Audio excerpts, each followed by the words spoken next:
welcome back. Oh man, y'all, I'm grabbing a bite. Bear with me. I have not eaten all day. How y'all doing out there? Y'all come in and hit that like button like you mean it. Shout out to you, Juju. Oh, I'm so glad to see that. That reminds me, I gotta gift you all memberships. So let me do that right now. Because you guys know I will forget. So we're gonna do this right now in real time. Gift you all these memberships on both channels. So I'm going to do the Lady Look Club first because I appreciate all of you all and your support. You guys are absolutely amazing. Okay, I need to get my channel. I'm trying to give memberships right now so that I don't forget. So if you guys are tuning in, make sure. Okay. There we go. So you guys hit that like button. If you are subscribed to the Lady Luck Club, please be so that I can give memberships and you have the chance to get a membership here. The way they are signed, YouTube does it random. So I have no control over that who gets it, but it is very random. And we get 10 free each month. So I want to make sure I show my appreciation to you all and making sure that I give out these 10 free memberships each month. And I want to thank you guys so much for supporting me here in the LLC. So if you guys see they're popping up right now, you must be subscribed to get a membership. Y'all see how they just gifts them out? Y'all, the Candy Ass Coat members will subscribe and get a membership so they can, for reasons. Can't make this up. There you go. All 10 have been gifted out. Oh my goodness. So shout out to all of you all. Thank y'all so much for tuning in. You guys, listen, we got Gil from The Whole Truth with us. And we're going to go over the new filings in the Tyler Robinson lawsuit. And I am ready for it. And he's going to drive the ball. So he's been here with us before in the LLC. And we thank God for allowing him to come back again. And if anything ever happens, Candice, I have an attorney. Something that you're scared of. Give a shout out to Gil. You all welcome back. Hey, what's up, LLC and crew? All my favorite people. How's it going? Oh, man, it's going. It's going. So I'm going to let you do the driving because you can give us a breakdown on the new filings. Tell me what I need to pull up, court documents I need to get to. Well, okay, so September 1st is the oral argument for the bind over. Okay. This has already dragged on longer than any prelim that I've been, accustomed to. Okay. So I don't know how long after the oral argument we're going to get the decision. I can't imagine it being more than a week or two, but this judge definitely likes to cross his T's and dot his I's, so it might be a little bit longer. So first we have the prosecution filing their bind over brief. Thank you, Juju B. Then we have the defense file their bind over brief, and then just last week, I think, or maybe last week, we have the prosecution do their reply brief, which is pretty much just in response to the defense's response. So that's the last of the briefing. And then again, September 1st, we're going to have oral argument. I don't know how long that's going to last, but I don't expect it to be more than a few hours tops. The defense is arguing pretty much. Is that music coming from you, or is it? Oh, it's my background. Is it too loud? Let me turn it. No, I just kind of. It was kind of loud. No. I'm sorry. I got it. Okay. No problem. Is that better? Thank you. Yeah, yeah. Bro. Thank you, thank you. I like the music. I just couldn't really hear it that well. Oh, Um, no problem. No problem. so yeah, the defense is we as you if you've been watching my channel, you probably know that the defense is pretty much just attacking the aggravating circumstance. Mm-hmm. Um, few of the other sentencing enhancements, and then count six, count Okay. seven a little bit. Mm-hmm. I predict count six will be dismissed. That will be the only one that the defense will succeed on. That's my prediction. Okay. I just think that the rest of it is oh, Mindy Ann giving some update. Mindy Ann, by the way, if you need like a private investigator, Mindy, Mindy is the person to go to because she's finding out she's our everything mod. first. Yeah, I told Yeah, you I got the best mods on YouTube. you I do, keep you telling do. y'all that. Um, so victims advocate just filed a response. They want a decision on or around the first. Yeah, I mean it's already kind of dragging on long. So Yep. hopefully within a few days of the first. But yeah, so I lost my train of thought a little bit, but basically the defense is just going after the aggravating circumstance. I don't think it's going to work because Mm-hmm. common sense dictates that if you take a shot with a high-powered rifle into a crowd Mm-hmm. of thousands of people, you're Right. putting a lot of people at risk. So I don't think they're Right. going to win on that. I do think they're going to win on count six, which is the second witness tampering count. And Okay. that's pretty much it. That's my prediction. Okay. And that's, I mean, the fact that have they done a plea yet? No, that's going to be once the judge orders the case bound over for trial. Utah does things a little Mm-hmm. differently than California. California, you do a plea at the arraignment, and Right. then I guess you replea after the prelim. We also have prelims, but there's you replea not guilty. Right. Here they just wait until the bind over before the entering a plea. So yeah. Oh, So that's okay. going to happen But as soon as it's bound over. They're going to set up another date for the arraignment. I think also the defense is going to be allowed to do a motion to set aside the bind over once it's mm-hmm. because it's going to be inevitably bound over. So Mm-hmm. that's going to be another 30-day countdown for the defense to file that, the prosecution oppose it.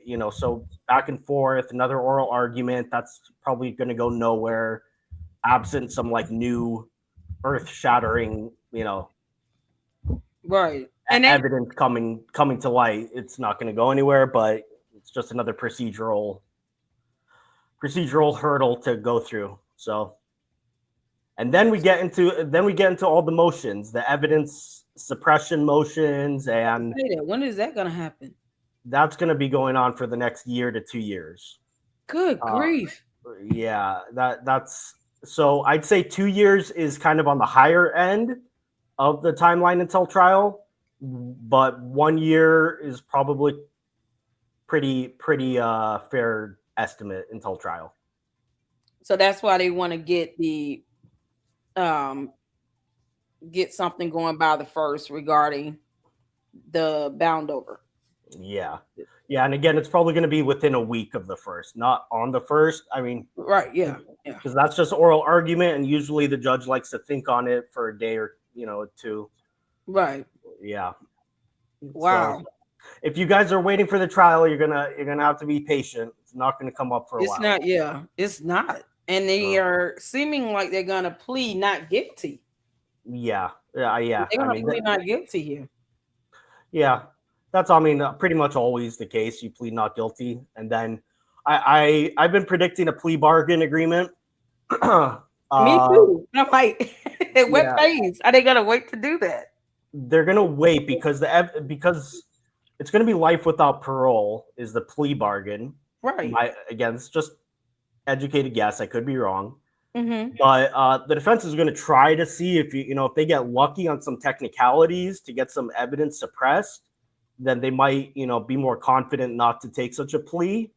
So it's probably not going to happen for a while. Mm-hmm. Um, but I don't know. Wow. And then you have, is there a motion in place regarding? how this evidence is being, released out could possibly taint the jury here because we're all sick of Candace. We're sick of this girl. Like Yeah. she's trying to taint the jury, and it's this is why judges don't like in these criminal matters don't like to have cameras. They don't like this type of environment because the evidence, being put out here like this could be extraordinarily biased and it could create some sort of prejudice, for the jury. And they have Yeah. to see it, you I've know. been researching this topic a lot. Um, the thing is that since a jury hasn't been, impaneled yet, Hmm. there hasn't even been like prospective jurors summoned. Hmm. You know, jury tampering type charges, that's very unlikely. We do have a lot of First Amendment rights, even for retards like Hmm. Candace. Um, so unfortunately, I'm not even thinking again, charges. I'm thinking like an order, on, yeah, not necessarily gagging, but some restrictions. I mean, or circumstances put in place like, okay, in the event this scenario occurs and XYZ occurs, the court shall move to do this. Like, is there anything that can be done with that to kind I of put mean, some orders in place? I don't foresee that happening. Mhm. It's just it's a good thing that we live in a country that has such robust First Amendment rights, Mhm. even when it comes up against other issues. It's just Mhm. you have to have like a really strong case to prior restrain anybody. The court's more likely to put orders on the witnesses and Right. the parties not to Right. disclose any confidential information relating to the case than it is to put any restrictions members of the public or press or anything. So I don't foresee that Mhm. happening, but Candace is definitely pushing the envelope. So maybe, She is. yeah, And she yeah, keeps coming up as this person spewing out these conspiracy theories, but yeah. I It's think I don't want it to be a lesson where it's learned the hard way that you do not, create this bias having, a jury that has to be selected in this by finding out we got people on a jury that shouldn't be there. right. And that would be biased and prejudicial. We we don't need to find that out the hard way because that's how you end up with, convictions being overturned. That, Yeah, that is how no, that happens. you're so right. And yeah, I mean, during jury selection, there will be questions relating to Candace Owens, probably Absolutely. by both the prosecution and the defense. They're going to be asking if Yeah. who's been watching Candace, and that might disqualify somebody almost That's if they automatically. answer honestly. Yeah, that's if they answer honestly. And this is also part of the reason why I think the prosecution might be more willing to do a plea deal is because mostly because of Candace. Can you give me Yeah. just 1 second? I gotta let my dog in, No, you're and good. You're good. I'll be Let right me back. jump it down. I'll bring you back up. Yeah. So this is the thing with you know, that's the biggest issue for me. If they want to go to trial, they have to go through that jury selection process. You don't know if these people are going to get up there and tell the truth when they're being asked these questions. Hey, Wood, I see you. Oh, Colleen, I see you. You owe us some army. I do. But that's the thing that bothers me. It's like, the potential tainting of this jury, and if they get up there and lie like hell, then you're talking about some repercussions on the back end because I'm covering this Letitia Stout case. This woman who murdered her was he 10 or 12-year-old stepson and was Mm. found guilty and convicted 3 years ago, and then she won an appeal because of a jury issue. Yeah. Well, Now the whole conviction overturned, and she murdered her stepson and lied about it for months. Tried to lie to FBI investigators. His what's the body name of was the found case? in another state. Letitia Stout, Gannon Stout. I got to S- do some shows on these cases. Everyone's always asking me about yeah. other cases, and I've been Yep. following the Tyler Robinson case closely, but not so many other cases in the news. And Hmm. I wanna start following it. Letitia Stout, I'll check it out. Yep. Letitia Stauch, Stauch, and her conviction was overturned because of this jury issue, and it's disgusting. It's What disgusting. do you know what the jury issue was specifically? Curious. Uh, I'm gonna pull it up now so we can see it because it's the same thing I fear happening in this issue with this Tyler Robinson case. When you get someone on there that's gonna lie, let me pull this up. Yeah, I mean, and this is why the prosecution's going to be much more willing to do a plea bargain than they might otherwise would be. Because it is. Almost only because of Candace Owens. I mean, there's a Yes. few other conspiracy people out there, but it's really Candace Owens that's Yeah. to blame. Yeah. And if you all recall, this woman, evil woman, was found guilty of murdering her 11-year-old stepson in 2020. It's been 6 years. Found guilty in 2020. She was sentenced to life in prison without the possibility of parole in 2023. And this is after they found him. She reported him missing, then lied about him being kidnapped, and then said somebody came and assaulted him, and blah blah blah. 2 months later, he was found in the state of Florida. They lived in Colorado. She took him to they took his body to the state of Florida and dumped it. So she was found guilty of first degree murder after deliberation, first degree murder of a child under 12 years old by a person in a position of trust, tampering with a deceased human body, and tampering with physical evidence. And then the Colorado Court of Appeals announced on Thursday that it was reversing Stouch's convictions and remanding for a new trial after a biased juror was on the case. It is the exact issue that I have with this Tyler Robinson because of Candice Owens, the dumb Legion demon. Okay, This right here. I'm curious what the bias that was found and how they found it out. It's interesting. Uh, they said here Eric Somler, an attorney representing Stout, argued that her case should be reversed because of a juror. Samler said a juror had a son-in-law who worked for the DA office, Mm, and Allen was the lead prosecutor in the case. So just third-party connection. yeah, just a connection. Wow. But Um, this is why not tell that during the jury selection? Why not say, "Hey, I'm the son-in-law of someone that works in the DA office"? right. Yeah, I mean, but that's kind of I mean, having a son-in-law that not even that is working, but worked past tense for a Who worked for district the DA? attorney. I mean, that I don't feel like really should automatically disqualify somebody. It shouldn't. But the fact that he didn't say it, Well, and that was probably the issue, is he never told them up front. it sounds like I'm looking at it. It sounds like maybe the juror did admit it, but the trial judge didn't get rid of the juror, even though. So the defense tried to get him removed for cause or her Oh my for god. cause being that there was a relationship and the judge said no, and so the appellate court found that to be sufficient to reverse it. I mean, it's going to be a retrial, so It's a retrial, yeah. uh, So she'll still be in custody and custody. Mm-hmm. get the same evidence presented. But Yep. yeah, I mean, This is and this is a reality of the situation. You're talking about this woman who actually murdered her son, lied about it, put yeah, everybody on a goose chase for 2 months, destroyed, both his parents, his father. She was married to the father. mm, And, of course, she didn't care about the mother at all or his sister. I mean, it's heartbreaking. And in these situations, there are victims that are relying on justice to prevail here.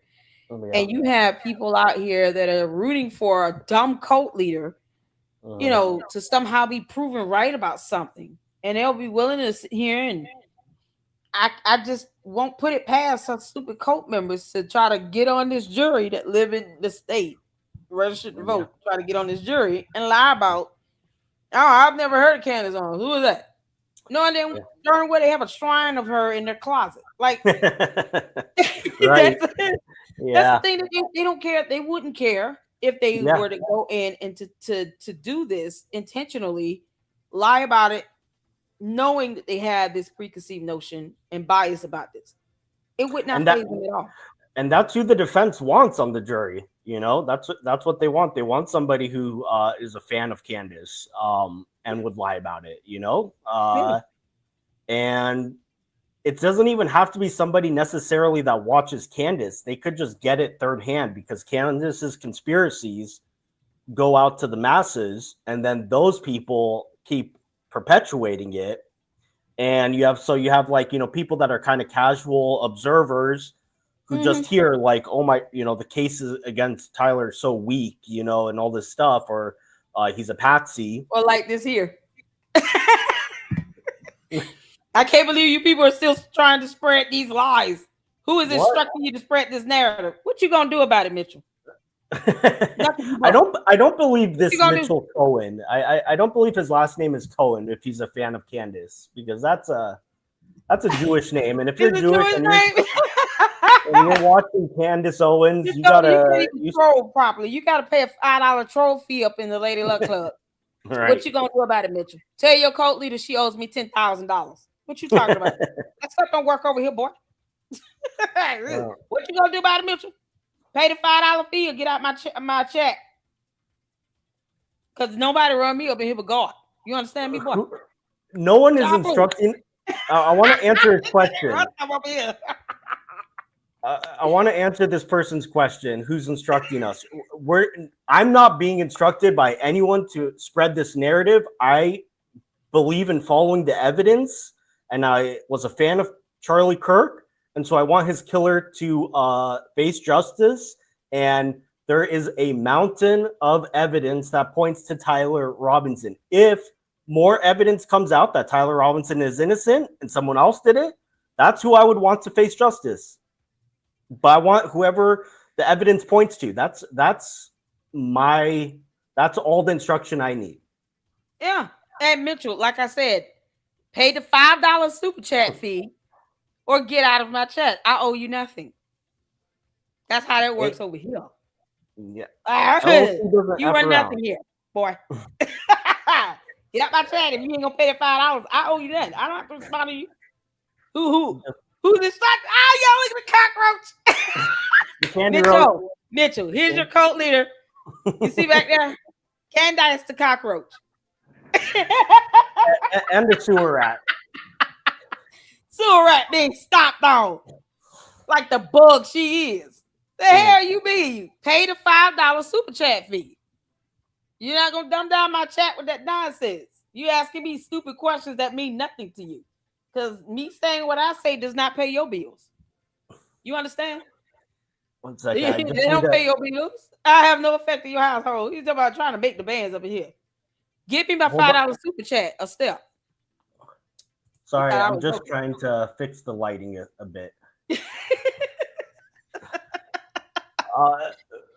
Mitchell, I answered your question. I answered it. I owe him nothing. Yeah, and we don't owe you anything. But... you mean? Why are you kick rocks? Not answering that. Who instructed me? It don't matter what you say. They're gonna believe whatever. No one has to instruct me. I'm a grown woman up in here, and you don't pay my bills, Mitchell. I owe you nothing, little boy. Stop playing on your mama's phone. You can be outside riding the bike. Stop playing on your mama's phone. Go give that phone back to your mama. Go read a book. Where do these people You're come ready from? For school on Monday. What you talking about? Yeah, I mean, if Mitchell wants a recap of all the evidence that points to Tyler Robinson, I'm happy to do that. Mitchell can't read. I can tell you right now. Mitchell can't read. He don't barely understand English. Because I said twice, you either gonna pay that $5 super chat fee, or you can keep rolling. I owe them that. This is a problem. Candace and her dumb cult members think they're entitled to things, and then they ask dumb questions. And then when you're like, "That's a stupid question. I owe you no answer to it." Oh, you're dodging it. I don't owe you an answer. How many times I have to say that? I owe you nothing. One word response. I owe you nothing. That's a problem. LLC, I No, love really, no, you. leave the super chat and kick rocks. You're the Y'all make best. sure y'all go over there and support Gil like the whole truth. Let's get him monetized. Let's get him up there with Nick Brooks. Thank I you. love to Thank you. see the attorneys do well and succeed up in here. Thank you. Child boat. They entitled to responses. I don't owe them one. Yeah. They ask me dumb questions like that. You dumb That's it down true. my chat and you don't want to pay the $5 troll fee. It's a $5 troll fee to the Candy Coat members. $5 troll fee in the Lady Luck Club. You got to pay the $5 troll fee. You want to troll us? Pay the $5. I'm gonna turn on some That's more it. lighting. Hold on, one sec. I, Yeah, man. My mind's gonna take care of you real quick, Mitchell. You gonna learn today. Hey, you gonna learn today. Can't nice. Get your dumb coat members. They coming over here thinking they can somehow doing something. Child boot. They ain't doing anything. They don't run that over here. And we will show them how it's really done. Plus tax. Runner said plus tax. So this you know, I want to make sure I get in a couple videos. You feel like reacting with me? yeah, yeah, please. Oh And Lord. I think, is it Andrew Wilson that's going live at in half an 9 hour or p.m. so I think it's tonight? 9 p.m., right? Y'all What's that? confirm 9 p.m. Eastern. I think it's 9 And p.m. Eastern, 8 p.m. Central, something like that. if you will have me, I'd love to do a joint watch party with you. I'm gonna have my camera off. You cool with that? Yeah, yeah. Okay. I I mean, just like hanging out. I like oh hanging out with man, you and the crew. did you have court today? You look dapper. You got on a shirt and tie. No, no, no, no court on Saturdays. I just I wanted to look good for LLC. Oh, y'all, I feel so special, y'all. Gil, a criminal defense attorney. See, they because the cult members don't understand who they talking to. Criminal defense attorney up here. Look at Dapper. Y'all make sure you guys go and check him out. If you all need an attorney, reach out to Gil. What do you specialize in for the people listening? Well, if you're in California, criminal defense and personal injury. There you go. Criminal Yeah. defense, personal injury in California. Tune in. If I were to hire Gil, I would have to get an attorney in Georgia and then have you do a motion, right, for you to be able to work under that Georgia attorney, correct? Yeah, I need to do a motion, pro hoc vice, Uh, and yeah, I need a co-counsel with somebody. There you go. It wouldn't be hard. Yeah, yeah, I'll get one. I'd be happy to. Absolutely. You're in Yeah, Georgia, Atlanta. in Georgia. Yep. Cool. Yep. So we go check out a video, y'all. Y'all want to check out a video? Let's see here, because you have some great content on the Tyler Robinson case and the dumb conspiracies surrounding it, where Candace can't produce one shred of evidence because reading is not fundamental for her at all. That's why her cult members ask dumb questions like, "Who's telling you this narrative?" Because they don't know what thunder means. Right. You I know, always or I always joke that during trial, that's going to be one of the jury selection questions. Is does anyone explain who thunder. knows that thunder comes from lightning? And everyone that raises their hand, the defense is going to excuse them. Does anyone know the difference between the letter N and the number 9? Because Candace doesn't. This is why I laugh at them, thinking they're gonna come over here and challenge me on something stupid. Mm. You mean who's telling me something? I did. Kick rocks. What you talking about? Get on. So we're gonna get to Nicholas Brooks, Esquire.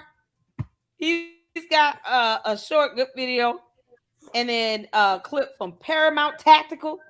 You all, listen. Show love to Nicholas Brooks, to Gil the whole truth. I love these attorneys. We've had Dennis Sperling on here from Dennis Sperling podcast. He's another attorney. He does personal injury as And well. Andrea Burkhart also seems like a really good one. Oh yes, Andrea Burkhart is a fantastic attorney who has been keeping all of the court documents in her Substack. She also has a YouTube channel where she has given a breakdown on in the beginning she gave a fantastic breakdown on the charging documents and Yeah. she was like a 2 hour live stream. We checked it out. So fantastic. I love attorneys. I do. I love attorneys coming here because they can tell us, you know, what the real deal is. They went to law school. I didn't. And I love to be able to get the insight and perspective of, these attorneys that understand how this goes in the court of law. There are court rules and laws that you guys, have learned, that can help us get a better perspective of what we're dealing with. And so that's who we turn to, the experts. So we got another expert. Tonight with an extremely Hold on. There we go. We got another expert up in it, Nick Brooks. Fantastic attorney. Very smart. I think he's in California. He's a California attorney, y'all. Yeah. So, Yeah. San Diego, I think. Yeah. So he tells the truth, tells both perspectives, and just like with Gil here, he'll tell you flat out, I'm not very familiar with that. But I'll get back to you and get some more information on it. Best thing you can ask for is an honest attorney. So let's get to this, you all. Hit the 4 where you can see it here. Let's go. serious allegation. Aliens may have planted the gun.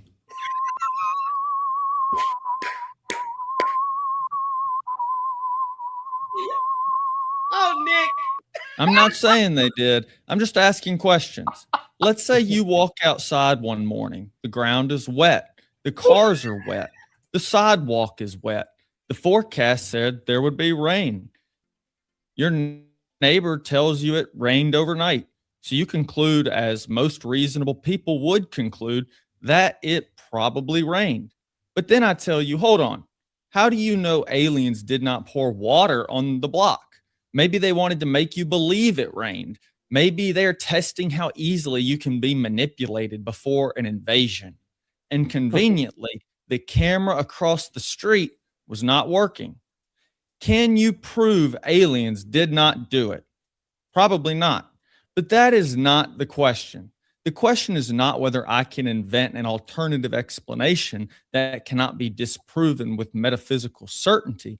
The question is whether I have given you any reason to treat that alternative as a serious competitor to rain.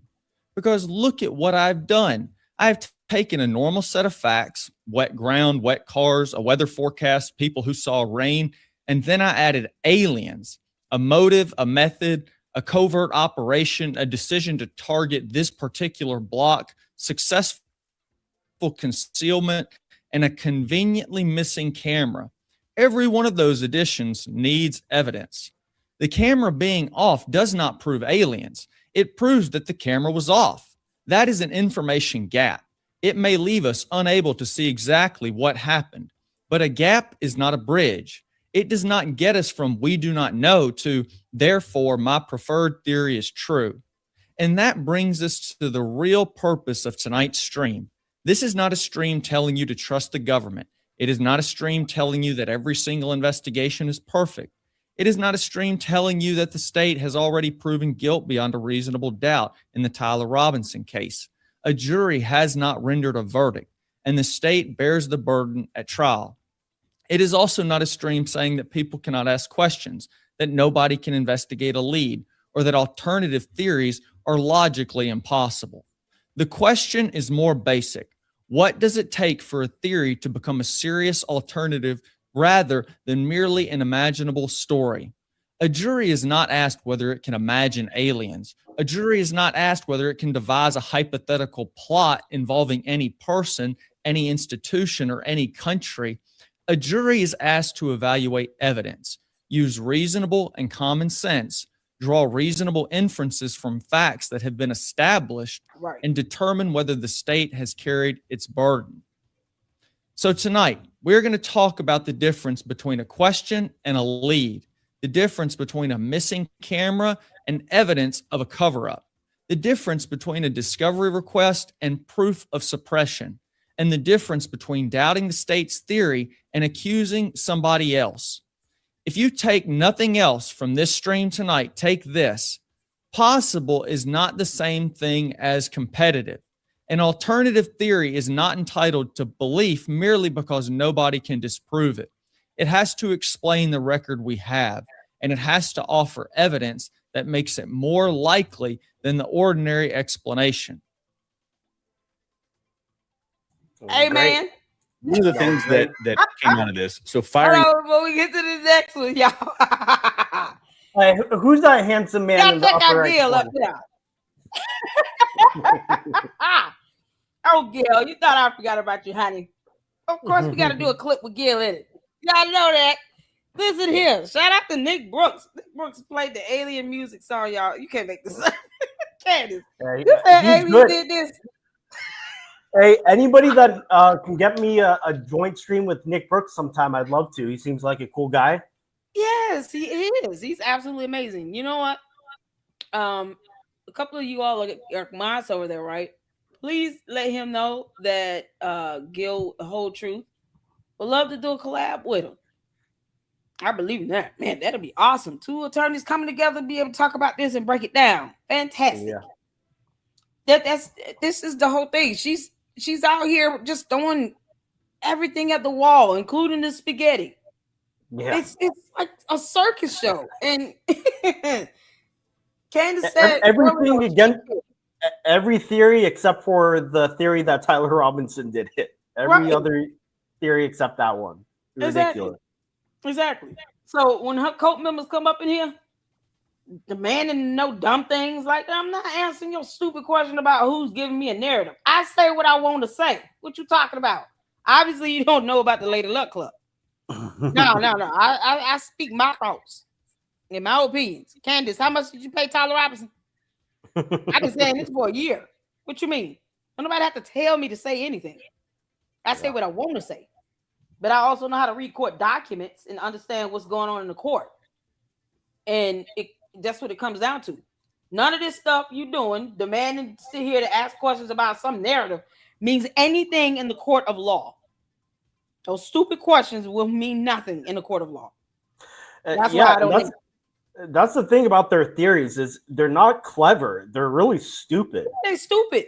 They're just dumb. Yeah, I mean they're not even like interesting. They're just stupid. I mean, it's like Baron Coleman. I was expecting some clever, interesting theories, but they're just as stupid as candies. I can't believe. Can't they just revoke his bar license already? Like he knows that this stuff would not fly in court. He knows that. He cannot go before a judge with this crap and try to present this as a defense. You're right. He knows that. What is wrong with him? It's like you retarded. Well, he's making a lot of money. That's they gotta be like, dude, you doing all this for money. You still supposed to be a bar license attorney. How ethical you think you behaving? I hope that money worked out for you because they revoke your bar license. You're gonna need that money you made by lying like hell. You're gonna need it. It's just stupid. And at the end of the day, the incompetency for me, it's proven when no one is hiring him. Yeah. Who is he representing right now? Where? Is he even practicing law? That's look where all this gets you. Well, you getting reported to the bar because you out here doxing people and you breaking the law just because you're an attorney. I mean, you break the law. You can't commit a crime because you're an attorney. That's not how that works. So he doesn't care. And Candace said she didn't care about this investigation months ago in Utah. She said, I don't care what's going on in Utah. So why even say anything about it to invoke some level of bias about the evidence? Why do any of that? You shouldn't even be trying to compete with it. But that's what she's trying to do. It's like Candace is trying to get ahead of all this crap she has said for almost a year about it. By trying to burn down Charlie's legacy, and she's doing a pretty good job. She's trying her best, and they get mad because we're saying that she needs to be reported to the FBI. Candace, it is what it is. I don't care how you feel, or your cult members. And I told the cult members, y'all want to come up in the Lady Luck Club? You're not dumbing down my chat for free. No, pay the $5 fee. There's a troll fee. Pay the $5 troll fee or get out. That business does not bother me at all. I'm gonna sleep peacefully. Y'all shout out to Jared. We continue freedom. Gil, the whole truth. We're gonna check out this video clip that was done on Paramount Tactical Show. Let's get to it. Y'all hit the floor where you can see it here. one. Let me see if I can get my notes right here. He wanted to kill one person and he took one shot. Therefore, the qualifier that could get him the death penalty isn't there. That's, I guess, a simpler way to put it, right? Right. That's what the defense is arguing. And yeah, I mean, I think something like 2/3 of this brief is talking about the aggravating circumstance here. Hey, They're Jim. really not disputing any evidentiary, any of the evidence quality. They're really just saying that this circumstance, they did not meet the minimal burden of probable cause to prove this aggravating circumstance, and therefore that should not be bound over. And yeah, so they point to the fact that it was one shot, that was from a high-powered scoped rifle. I mean, those are basically the two main points. And they compare it to other cases where the aggravating circumstances, it was fired haphazardly into a crowd, many shots and things like that. So Okay, so let me ask this very straightforward. Yeah. If the requirement for a capital murder is that the weapon being used was this high powered weapon, right? Is met, and they're going for capital murder, that then warrants them to be able to go after the death penalty, regardless of the aggravating factors. Is that not correct? Well, so the aggravating circumstance in this case, and there's different aggravating circumstances that can be alleged, but in the Tyler Robinson case, it's that he knowingly created a great risk of death to other people.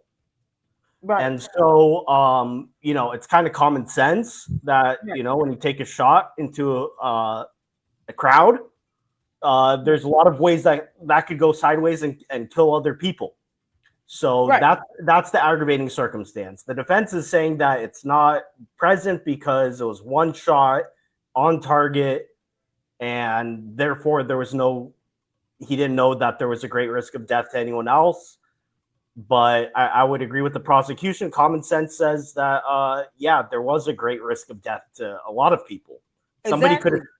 Somebody could have stepped into the line of fire. Exactly. It could have gone through Charlie's neck and hit somebody behind him. It could have ricocheted and hit somebody next to him. So there's so many different reasons he could have missed. So for all these reasons, I don't think the defense is going to succeed on that at all. Because then they would have to say, okay, well, we can prove that he was his target. He, was going after, he intentionally hit him. You hit him in the neck. Doesn't that show that you were off either way? Like, 2 more inches over, you would have missed him altogether and hit someone behind him. That's a great point. That's so ridiculous. So you have to now prove he actually meant to target him in the way he did, where it would not hit anyone else. You can't say that because you weren't there, and you don't even have to prove motive. But yet, if the intent was to still take his life, he did it. Whether he was on, how can you say he was on target with that one shot when it landed in his neck? Wouldn't on target be head or chest? Yeah, well, that's a good point. I don't even think the prosecution argued that, but that's a good point. You should definitely get into law because you're pointing out a lot of good stuff. He hit the neck, and but I mean, even if it was on target, I would say still just common sense. There's so many ways that other people could have been killed that it just seems obvious.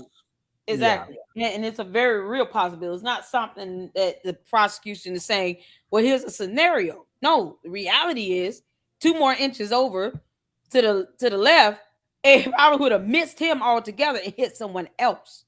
What you mean? Right. Like that, you're trying to give some level of certainty in a situation where it was highly uncertain, considering the fact that you're trying to argue that he actually intended to hit this target in the manner that he did and mission accomplished. Well, no, but what if he didn't? It's so ridiculous. And you got kids, babies were out there. There were strollers out there. You had toddlers. You had the elderly. You're underestimating The defense And- can't be this daft. And then also this came up, I think, on the Charlie Kirk show the other day.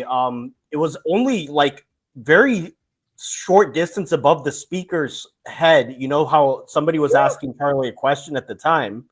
That person who was asking the question, it could have easily hit him because it was very close to. He was very much in the line of sight.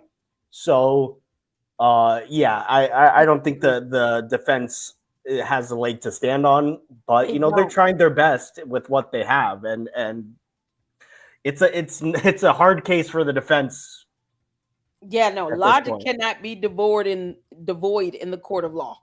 Period. Yeah, Yeah, because that's part of what the judge is granted with the powers of the court is to be able to use logic, wisdom, and common knowledge, and just good common sense.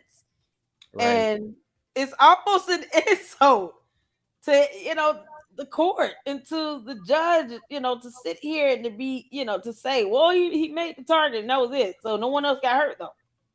It's not about the potentiality of someone else getting hurt. Right. You know that. It's like, why make this dumb argument? It's such a dumb argument. Well, I mean, I think that Tyler Robinson has a good defense team. They're doing the best that they can with what they have here. They're facing an open and shut, hard case. So what are they? They're choosing their battles where there's a slight possibility. The aggravating circumstance is what they chose. Is they're trying to save him his life. I don't think it's going to work, but I think they will get count 6 dismissed. So that's it's better than nothing. And yeah, I mean, if I'm Tyler Robinson's defense lawyer, I'm also like, God, I hope we could get a plea deal because we are screwed. Right? Why not aim for that? Is my question.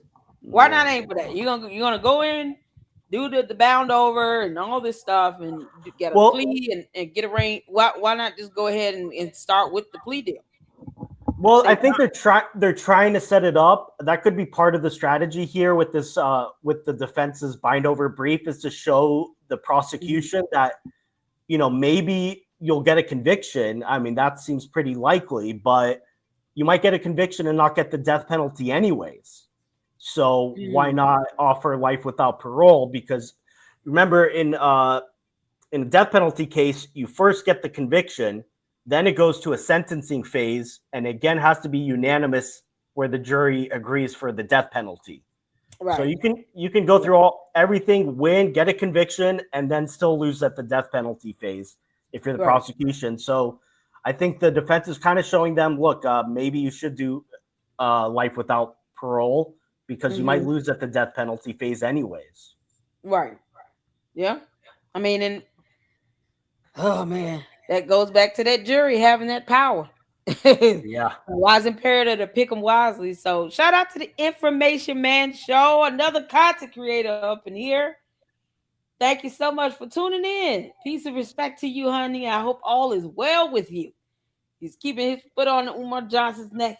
That scam artist lying about a school for 15 years. Shout out to the Information Man Show. Make sure you guys go check him out. Mackenzie, you okay, honey? We gotta take care of our Luxes over here. I know you weren't feeling well. Oh man, sorry, Mackenzie. We'll keep you in our prayers. Mackenzie, honey, we're praying for you. Okay, y'all. We gotta take care of our people over here. Yeah, Mackenzie's been my number one fan. So she's special awesome. shout out. Yeah, let's get back to it, you all. I personally don't think that they're going to succeed on this argument, but I think that they're right to do it. I mean, I've been saying from the start that I think Tyler Robinson has a really good defense team. And I think that's why they're not perpetrating or using the conspiracy slop coming from Candace Owens and Baron Coleman, is that they actually know what they're doing and they know what they can actually fight. And so I think that they're putting up the best fight right here. So this is another thing that people bring up consistently. Anytime the defense is doing something, and I know you talked about it during the preliminary hearing, that's not necessarily where, refresh my memory on that, because that is not them trying to say that he did or did not do it. That was just them trying to get it to prevent the case from going forward. Is that correct? Yeah. So I mean, well, this whole phase right now is about whether or not the case is going to be bound over for trial. And based on the evidence, I mean, it's a very low standard, probable cause, and the judge is supposed to look at everything most favorably to the prosecution at this stage. At the trial stage, it reverses. But at this stage, the judge is supposed to look at everything and interpret it most favorably to the prosecution. And so it's just a probable cause standard to see if we're going to get to trial. I think that it's almost certain, I mean, as certain as I can be, that it will be bound over for trial. But the defense is trying to get rid of the aggravating circumstance right now. And I think actually they also attack one or two of the counts, the lesser offenses, and those have some merit personally. But this aggravating circumstance, I don't think it's going to fly because I think common sense dictates that he obviously put a lot of people at great risk of death.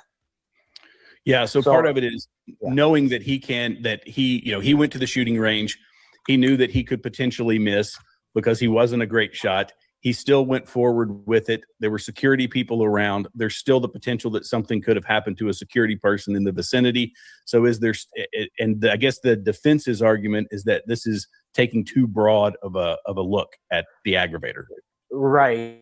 Yeah. I mean, you hit the nail on the head. The defense is arguing that based on precedent, this is supposed to be a very narrow aggravating circumstance. You can't just apply it because, theoretically, anytime you commit any murder, you're putting potentially other people that you don't know about could jump in the way or something, but it's not meant to be interpreted that broadly. It's meant to be really more, for specific types of circumstances. So that is the main point that they're arguing. But again, I mean, this is a Utah kind of specific aggravating circumstance. I haven't encountered it. So I don't know. I don't think that they're going to be successful on it. But yeah, I mean, like you said, it could ricochet with just the fact that there's so many people around. And then as all of the conspirators kind of point out, this is high power. It's very possible that it will go through someone's neck and hit somebody behind him. Mm-hmm. And so I don't see that carrying much water. And I do think that the prosecution will be able to file a reply brief to this before September 1st, but that I'm not certain of. So at this point, they're filing this now, and they are saying that their main focus is on the aggravator and some of the lesser accusation or lesser charges. Right. So would this also be a point where they would be going after the primary charge, i.e., he didn't do this? I mean, they could, but I think that they're being strategic here. The evidence, and I know that I'm going to get shit from some people for saying this, but the evidence is overwhelming. It's hard evidence. And, spending, this is already a pretty long brief. And this right here, Gil, I think the Candy Cult members, because, they're dumb. They don't know what evidence is. They can't define it. We have gone over the various types of evidence that is used in criminal matters, especially in murder cases, at least twice here in the LLC. It's a Google search.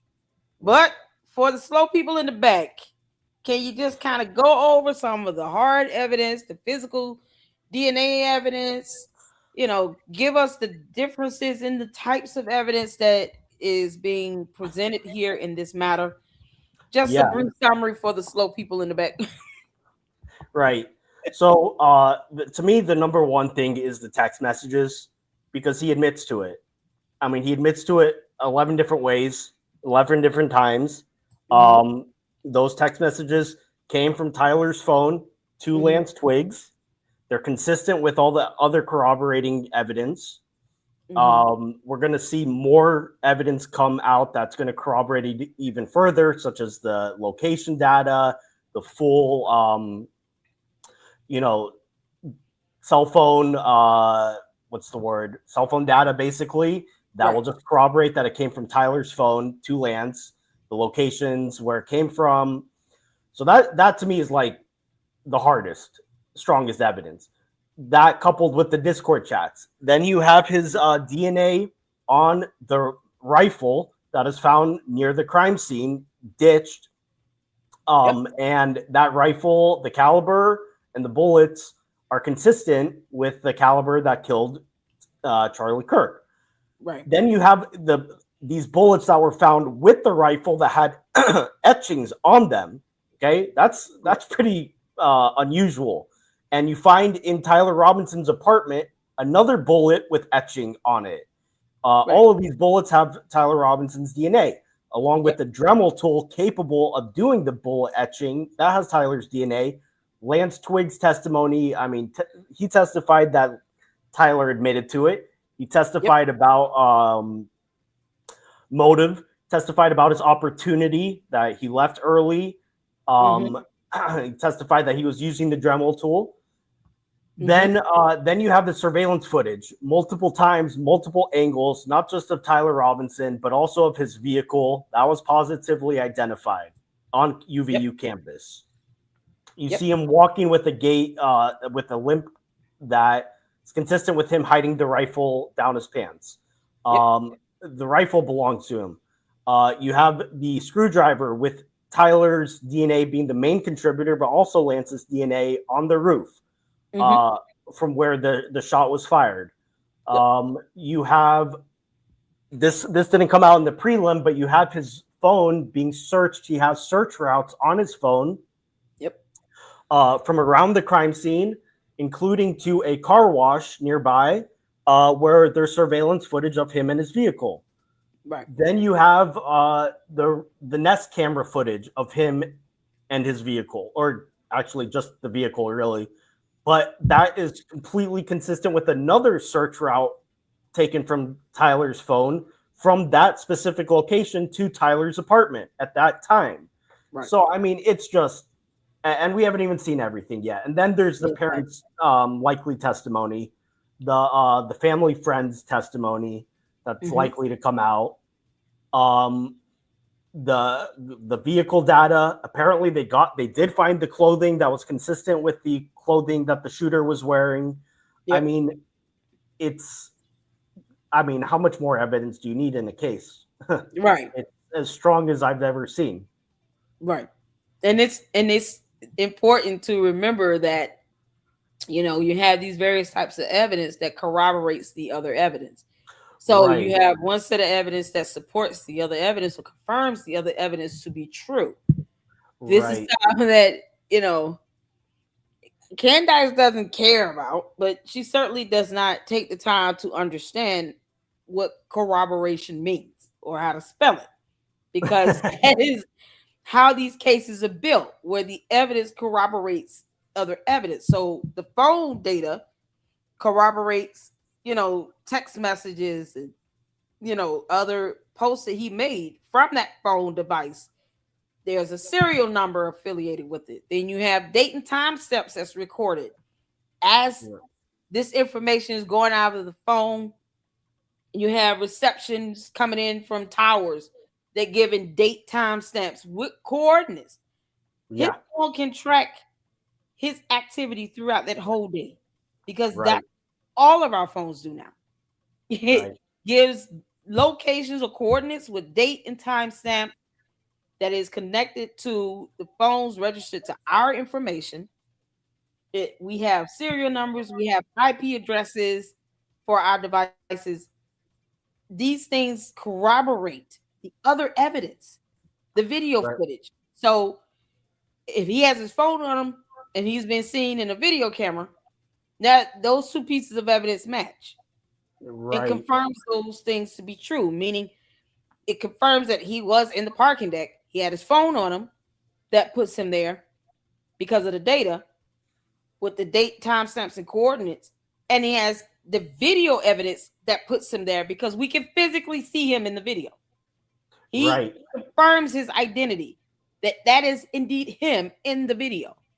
There you go. That's how corroborating evidence works. And it's such a good point, because you'll occasionally hear somebody poke a little hole in one piece of evidence and think that, oh, they broke the whole case apart. And it's like, no.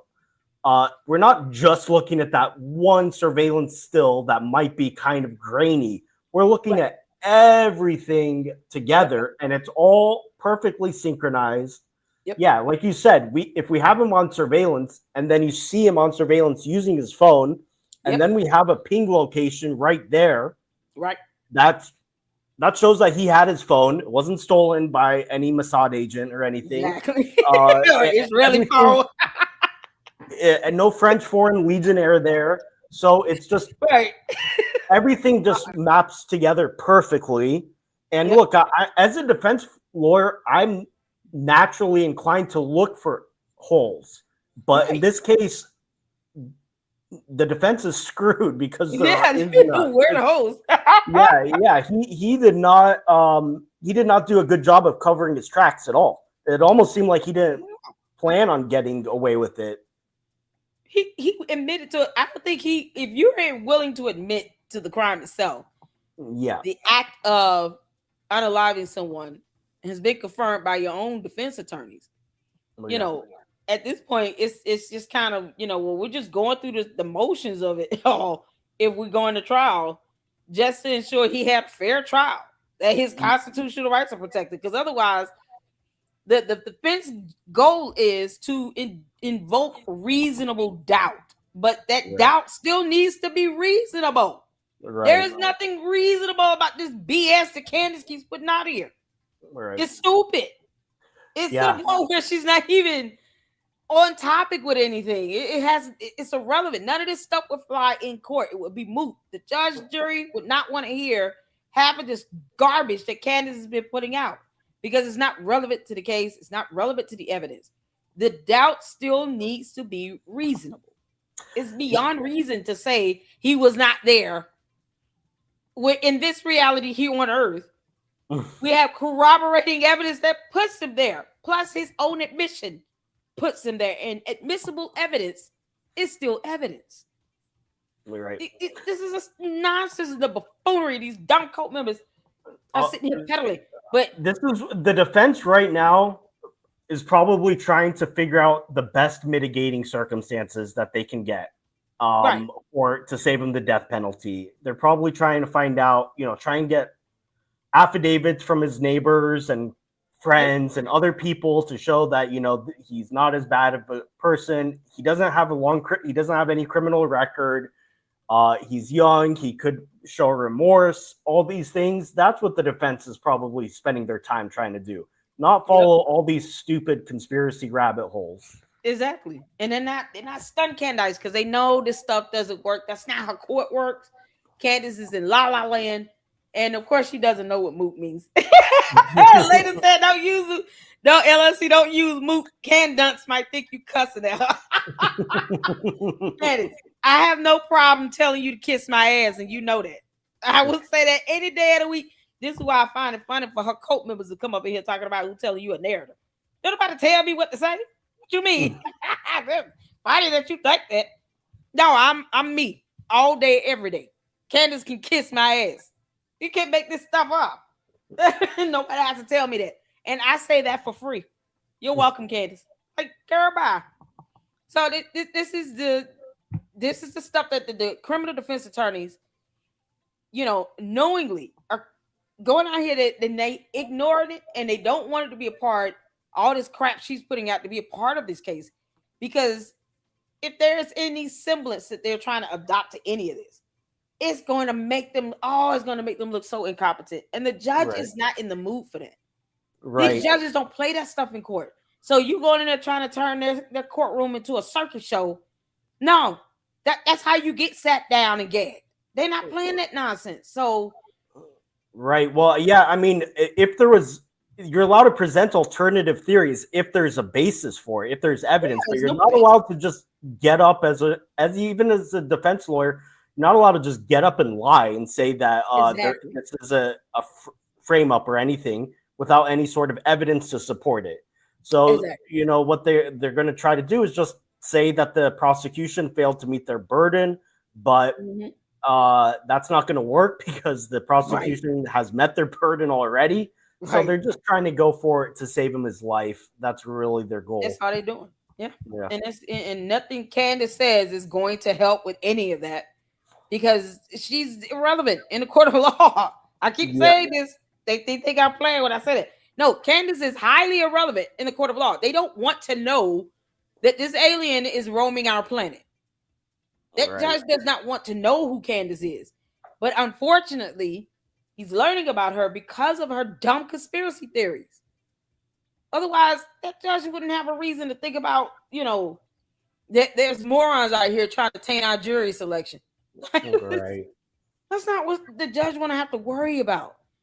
And Right. so, here we are with this, and we'll finish this out, but Okay.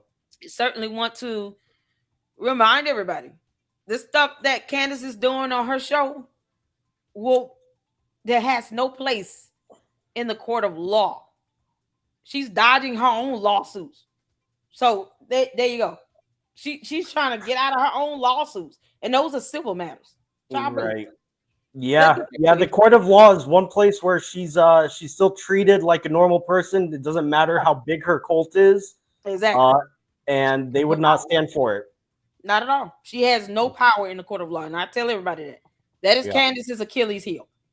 That right. court of law. So let's get back to this, y'all. 34 pages. But spending a lot of time attacking that evidence when it's almost, kind of airtight, I think was Okay. not, strategically their intention. Focus on things that are possible to get done from a defense lawyer's point of view. I think that they're put together a really good brief, and I think they're doing the right thing, trying to get what is what potentially they can get dropped, which they seem to think is an aggravating circumstance. I don't think it's going to win, but I do think that they are going to get count 6 dropped. That's my one prediction. Count 7, I'm a little bit. I give it a 25% chance of it succeeding, so a little bit. But count 6, I think they might succeed on that one. Which one was count 6? Count 6 was the witness tampering, Okay. and there was 2 witness tampering charges here. I think one of them applied to telling Lance Twiggs to delete the text message exchanges, and the second one is telling him to be silent and get a lawyer. And that's the one that I think they might succeed on. I could be Okay. wrong, but yeah. Okay. Okay, so if those go away, though, that doesn't change the capital nature of the. So hold on. So the telling him the delete the text is more just destroying the evidence, not necessarily witness tampering. Is that what they're arguing? No, they're saying that's witness tampering. They're saying that him telling him to delete the exchange was trying to tamper with the witness. And I could be maybe there's more to it than just delete the text exchange. But What is because the obstruction, there's 2 obstruction obstruction counts. covers that, wouldn't it? Yeah, well, the 2 obstruction counts are number 1, the burning of the note, and number 2, I think, was disposing of his clothing. Okay. I could be mistaken, but that's what I think. And so the first witness tampering was because you're telling somebody, you're instructing somebody what to do rather than Right. doing it yourself. That's kind of the difference between obstruction and witness tampering. The second witness tampering is him saying, or Tyler saying to Lance, get a lawyer and don't talk. And that's the one that I do think is going to be dropped, because I don't think Right. that That's not telling somebody their constitutional rights, right. I Right. don't think Exactly. qualifies as witness tampering. So I think even the prosecution realizes that was a bit of an overcharge. But I occasionally get things wrong, so we'll see. I mean, it's reasonable to say, you're just reminding someone of their constitutional rights, that they have a right to an attorney and they don't have to incriminate themselves, is reasonable. Yeah, I Because agree with you. that's kind of, I would rather just keep my mouth closed until they do say, listen, we want you as a witness, not as a co-conspirator. Like, oh, okay, cool. So, but that's something you want those assurances in place. If you're going to just, if the prosecutor wants you as a witness, then Yeah. understand I'm not going to incriminate myself, and I don't want to say anything where you guys are going to come back and then try to charge me with, having conspired in this, and that's not what I did. But Right. And you know, let me give some free legal advice to everybody, which is if the police are trying to question you about anything, even if you're innocent, in fact, especially when you're innocent, get a yeah, lawyer. Get a yes, lawyer. The police are, they're I not have your nothing. friend. I'm pro law enforcement, but they're not your friends when they're investigating you. Not at all. So don't think that just because you're really nice to them or they're nice to you, just get a lawyer. Yeah. That's a general piece of advice. I want to answer this question by Mindy. Uh-huh. Do you still feel that way after reading the state's response and watching that video I sent you? I'm not still feel that way about the count 6. If that's what you're asking, yeah, I feel that way. That count 6 will be dropped, Mm. but that's really not going to make that much of a difference in the case Not at all. overall. Because Yeah. at the end of the day, I mean, it doesn't enhance the time in prison, the consequence itself. He's still going to get life at the very least. Right. The most, Right. of course, is death penalty. So, and I think that would be more like they can roll that into the interference if you're talking about just destroying evidence, not necessarily tampering with a witness. Couldn't they just roll that into the obstruction and interference?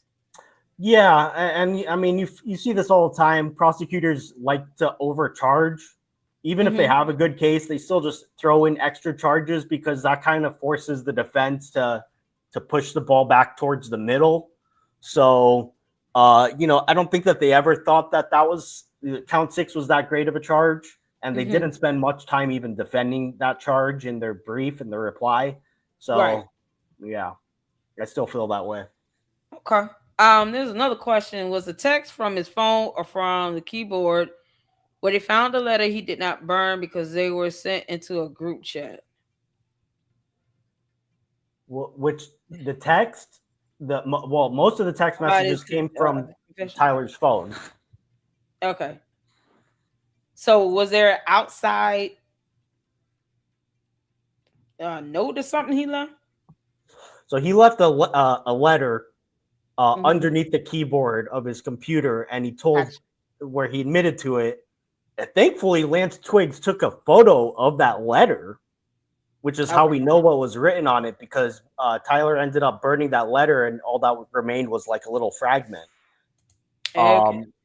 So, yeah, I mean, Lance Twiggs has been pretty helpful to this case. He's probably the star witness.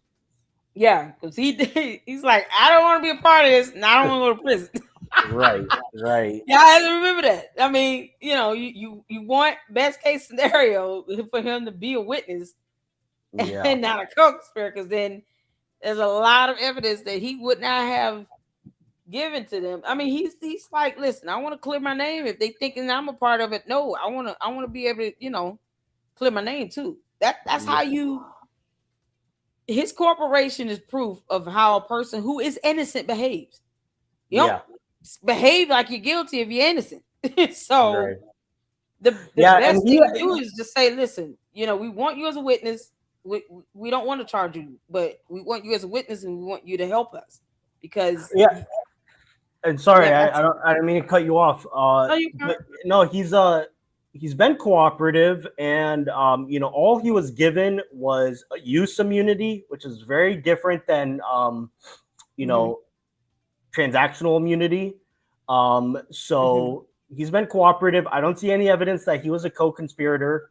But if they find evidence of that, they will they'll still be able to charge him. So all they gave him immunity for was just saying that if you're honest with us in the statement, then we're not going to take this statement and present it as evidence against you. That's all that they gave him. And so, yeah, I find it interesting that people that are so like in favor of Tyler Robinson, giving him the benefit of the doubt a million ways from Sunday, are so quick to jump it on against Lance Twiggs and say that he should be tarred and feathered when really there hasn't been any evidence showing Yeah, him doing e- anything. exactly. You have to prove that he, conspired and aided in this, assassination plot. you can't you can't really say that when he's like, here's all the evidence, here's a letter, this look all the stuff Right. he sent me. Like, you kidding me? That's Right. the sign of a person, and it, like I said, logic cannot be devoid in the court of law. Candace and Right. her dumb cult members are completely illogical and unreasonable. They're in an alternate reality. We're not going to Right.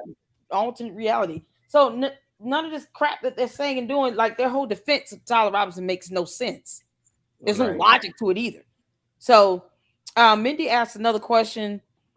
Says on the Robert, I don't know how to say that last name, Guavella, the video I sent you, what are your thoughts about the ethical violations using cases that wasn't relative to the case? What they cited improper case law? Yeah, well, that's what the prosecution said that the defense did. They violated ethical duties by improperly. Mhm. I'd want to know like how off those cases are. Um, I think the implication is that they use maybe some AI help or something for the drafting, and so those cases are not Mhm. on point, which could be a serious ethical violation. It really depends on how bad of how off they were. Mhm.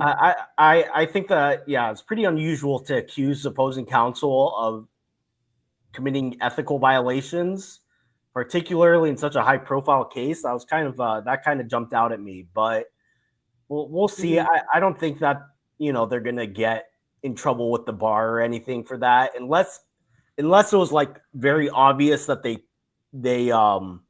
intentionally misled the court by cherry picking statements and were like Mhm. very dishonest about it. Yeah, you have to Um, prove that. but otherwise, I think you could just chalk it up to an honest mistake. Okay. Um, and that, I mean, we've seen, I've seen this situation where uh appellate judges, reprimanded an attorney for using AI, and Yeah, then, ended up having fake case law that didn't even exist.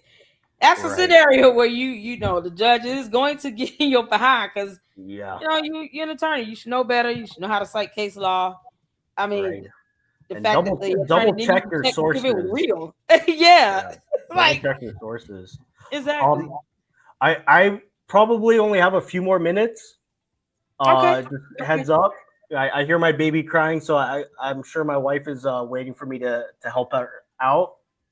But Okay. is there any Let other me. final questions? I see somebody mentioning the paving of the crime scene the next day. I don't think it was the next day. I think it was a few days later. And I Yeah, it think wasn't the that next day. what's that? It wasn't the next day. It wasn't the It was next a day. It was couple a days. few It days was a few later. days later.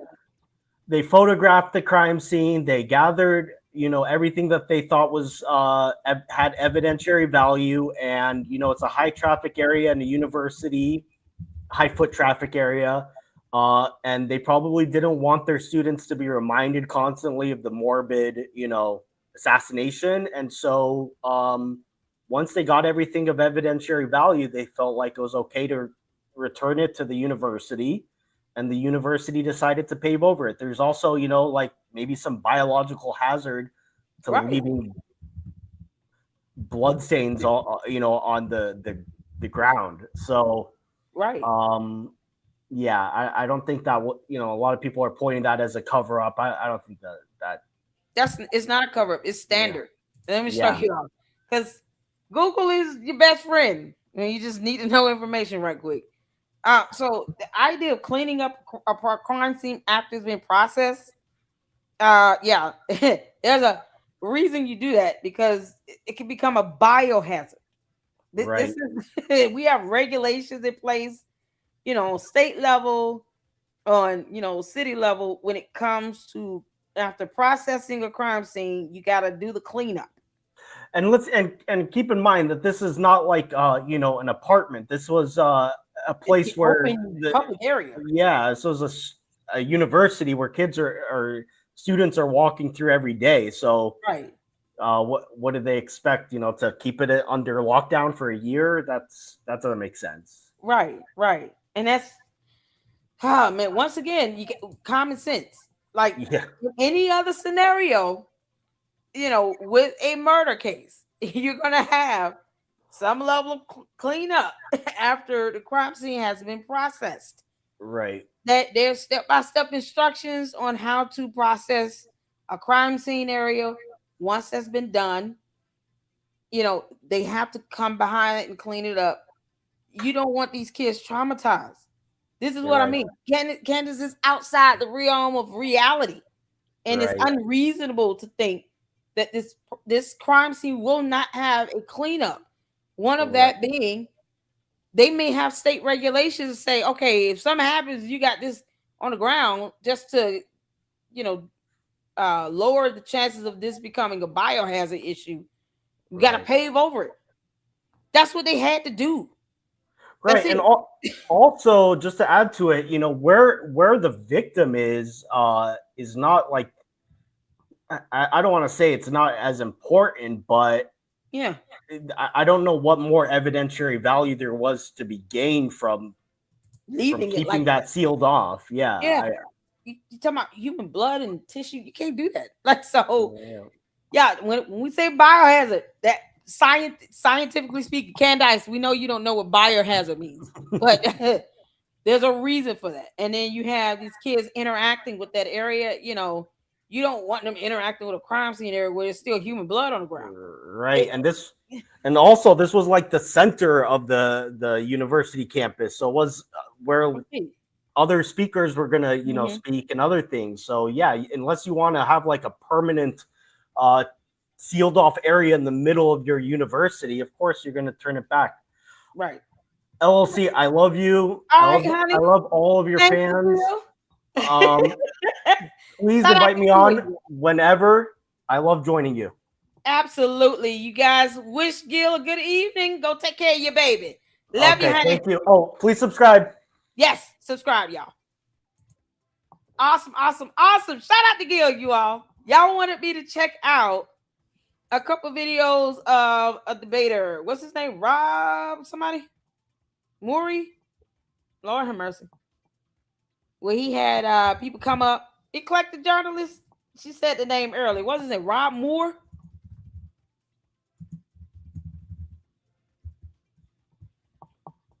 Am I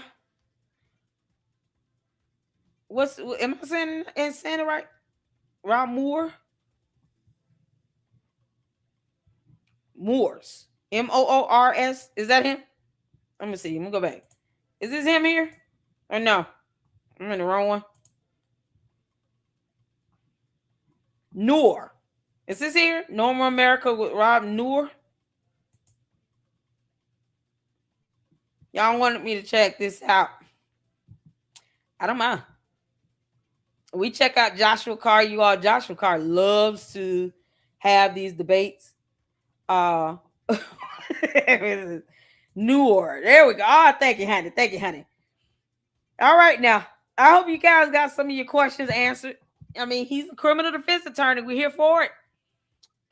He said he wanted to join us when we go live, do our watch party at 9 for Andrew Wilson. I want to know the evidence. He trying to drip it down to us. So which one y'all want to? Oh God, have mercy.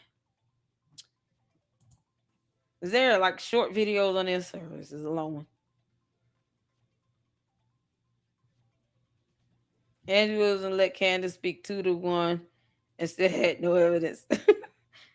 I can explain DNA to Candace fans, but I can't understand it for them. Jesus Christ.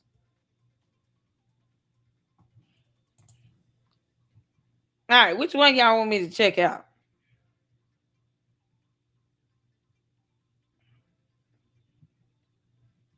Yo, he is doing this every day. Look at this. August 19th, 21st. They don't get on his nerve. No, we can't do that copyrighted music. Hold on. Crone had a penis. So what's on your mind tonight? First, I just want to get to a point of agreement on one thing. Okay. Okay. Can we agree that Tyler Robinson is a pansy? No. He looks like a pansy. Yes, I All will right, agree all with right. that. What's a pansy? Pansy. Pansy. Are we talking about fire pan here? Oh, hold on, y'all. Y'all can't see it. What the hell is a pansy? Y'all hear that? He said, hold on, let me go back. All right, so people calling in to Rod Noor. I'm not gonna butcher his name, y'all. I'm not gonna do that to him. Let me put the video in the chat. Y'all go check him out. He's bold enough, brave enough to do this. Me personally, I'm like, no, because they ask some of these Coke fans, they ask dumb questions. Who's telling you this narrative? No one. Me. You hell you mean? You're like somebody up here paying my bills for me. Can't make this up. Pansy went. I thought it was a patsy.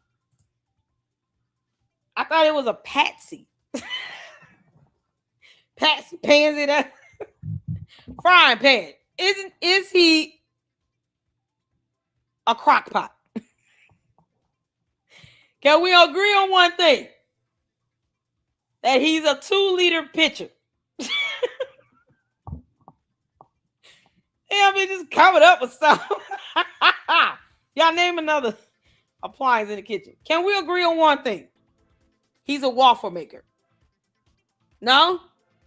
A griddle skillet. A flat iron. He's not a butcher knife? Oh, okay. It's a random shit. Oh my God. He did one with Milk Bar. Oh, y'all. This is something else. He did something with Milk Bar. Oh my God. He's a rice cooker.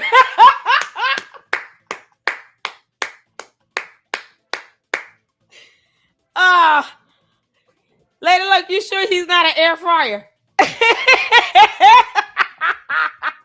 Yeah, because the defense is going to go into court and say, Your Honor, I think we can all agree that Tyler Robinson is an air fryer.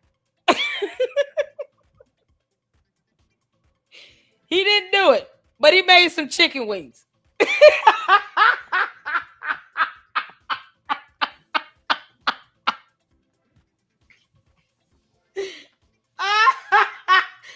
Oh, the attorneys, the judge gonna throw their asses out the courtroom. Y'all, Tyler Robinson is a rice cooker, a banana peeler, an air fryer, a deep fryer, a bucket of Crisco, a coffee machine. You can't make this up. A blender. Like, y'all didn't know that? A lemon peeler. Listen, we can't forget the fact that he's an ice machine and a freezer. He's a deep freezer. You didn't know that? Y'all missed that. Toaster oven and a microwave. Your Honor, my client is a refrigerator.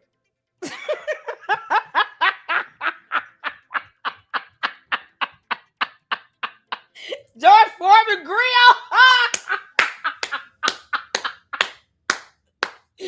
He's a gas stove and oven, y'all. Jim said he's a cutting board. Your Honor, he's a butter knife. Okay? Fork and a spoon. He's a splork.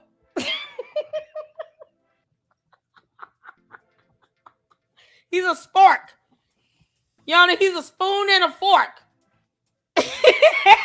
You can't make this stuff up. Oh my God. He identifies as tambourine. Stop it. Okay, I'm done. He's a junk drawer. He's a Ziploc bag with aluminum foil. Look at him. Look at him sitting here like a loaf of bread. What you mean? You all can't convict my client. You just can't. He's a whole lamb shank. I gotta stick him in a crock pot. We got Thanksgiving coming up. This giant turkey.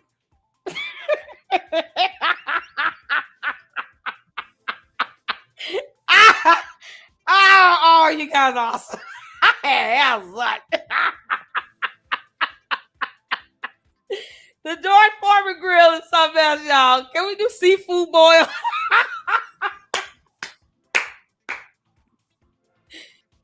Did we get all the kitchen appliances? Good grief, man. He's a boiler. Yeah, we've been broiling around here. All right. Zut. Oh God. Yeah, try to go in talking about you can't sentence a microwave to death. What you talking about? When you're a juicer in a blender, you can't do that. We need those. Y'all, you gotta laugh at some of this stupid shit. A pansy. A frying pan. Oh, okay, whatever. We ain't even trying. You're not even trying. These a sauce pot. No, okay. Saucepan. He's a small little frying pan used for fried eggs. Flapjack. He's a flipper. Got it. Y'all ready to hit the floor when you can see it here? Okay. So also, I just want you to be aware, man. I like what you do. I think this is what TPS USA needed to do early. Like have call-ins, discuss things, because I think you've helped clarify and give people a little bit more sanity. They struggled with that with Candace. I get it. Whatever. They're a big organization. Well, I don't think they were under an obligation to do here's what's difficult. One, when Lord. Think of it this way: like if my mom and dad separate, right, and then she still has power of attorney, and like my dad dies, or is the rest of the world, do they get to demand that my mom answer? No. Right. The problem is people are taking what Turning Point says and putting it in the most uncharitable light possible. So probably the best thing for them was to be quiet, right? And especially because what you don't want to do is jeopardize the actual investigation into the guy you believe is the actual murderer. So anything you're out there saying that people are using to then try to poison like a jury pool or something is probably not a good idea. My guess is their attorneys probably said, look, just ignore it as much as possible. It's no one's business. The legal system's handling this. Now maybe other people should have spoke up like me earlier and said, what are you talking about to the people with these theories? But I don't know that I could blame Turning Point themselves. Personally, if it was me, I'll say I'm no lawyer, but if I was Turning Point and I was advising them or I was part of their team, I'd have been like, yeah, man, you guys should go on the offense like early and often. I'd have went in the offense as soon as left-wingers started cheering Charlie Kirk's murder, and I'd have went on the offense as soon as you saw right-wingers helping the left wing by espousing these crazy theories. But that's just me. But I don't think Turning Point, it's the same thing with I think it's weird that Erica did this, and this. Yeah, they made mistakes. But for me, it's hard for me to judge people that are grieving, being like, this is exactly how I would grieve, and this is what I would do, I'm gonna give them, Charlie dies. It's a big loss for everybody emotionally. I don't know what that could be like. I've had family members. I mean, I'll just say this. One of the things I mentioned, in the debate training I was at is like, obviously you want to honor Charlie's memory. Totally get that. If you're doing a documentary or whatever you're doing with that, of course. But for me, I don't know about you, but I'm the type of person, if I have a difficult time, like something bad happens to a loved one, or I like to focus on work, right? Or focus on other things. And so, I thought maybe something they made a mistake. I think one of the things, but wait, let me finish. I think maybe they should have just focused on the midterms and just we're honoring Charlie and just forgot about Candace and all these crazy people and said, we're just going to focus on politics. That's what Charlie would have wanted. Maybe that helped But I don't know. I have a difficult time casting blame on them. I think they had an issue because Charlie's such a public figure. This is America, every public figure is going to get criticism. And I think a lot of people really respect Erica Kirk. And the thing is, because she's such a large public figure, like, even if she's going to get criticism and it's going to be difficult for someone to be, she's also a female CEO. So she's going to get criticism everywhere. But I think that was one of the big things that was like a new person taking over. And it's the criticism she's going to get is the darkest side of humanity to like praise. Right. And I think that's where the problem came, is like, shit, that's a lot of stuff to deal with. But also, I think they just they really can't run away from the influence from foreign governments. It happens. And I also think they put bots to like create division within the countries on topics, just so we're fighting each other. Anyway, long story short, I think a lot of people are overlooking this case, that it wasn't set up in 2 weeks by Tyler Robinson. Okay. This was a whole thing planned out. And that's where the Patsy part was. I feel still, you haven't swayed me that this wasn't planned. First of all, Tyler was engraving bullets. Second of all, he got that from Lance. And he was radicalized when he met Lance. Okay. Who said it was not planned by Tyler Robinson? What is he arguing here? First of all, that's moot. No one said he did not plan it. But whether he planned it a week in advance or 7 hours in advance, it was planned.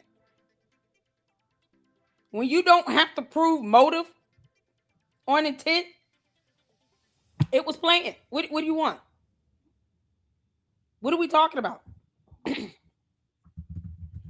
I don't understand it. No one said that he didn't plan it. They're saying he didn't do it alone. Prove it. If not, Candace is not proving that at all. Candace is not proving that at all. She hasn't proved any of that. Because you think that's what she would go after, right? Let me, do my research and find out if there were any other players in this. No, what did she do? She just came flat out talking about he wasn't even there. But she can't say who was. Oh, it's an exploding mic. Who made it? Who put it on? Who caused it to pop? Like, she still can't say who did it. So until then, it's George Farmer in her world. Because I know you hate that, Candace, and I don't care. When you cannot even give an alternative that is reasonable, how you feel is irrelevant. Because none of that is playing out in court, and they don't care. The jury don't care. The judge don't care. The prosecutors don't care. The defense attorneys don't even care. You don't even have the defense attorneys on your side, Candace. If he planned it, he planned it. That just shows that it was intentionally done. It wasn't like in the spur of the moment where he felt like he needed to pull out a weapon and pop somebody. No, he planned it. So what are we talking about? Rover will sue her. They should. Nikki B, shout out to you. Because you're saying that they created these mics to be wired to pop. But somehow the physiological evidence that you would need to show that there was some explosive device on him is missing. And because Candace is not entitled to the autopsy report, no one owes her anything. She just won't know.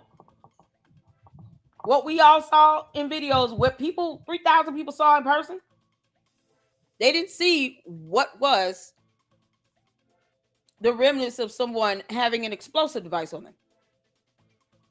They heard a gunshot. You can't tell 3,000 people that they did not see and hear what they saw and heard. That's not going to happen. 3,000 people were out there.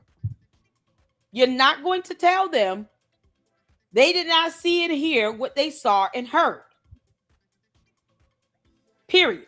You're just not.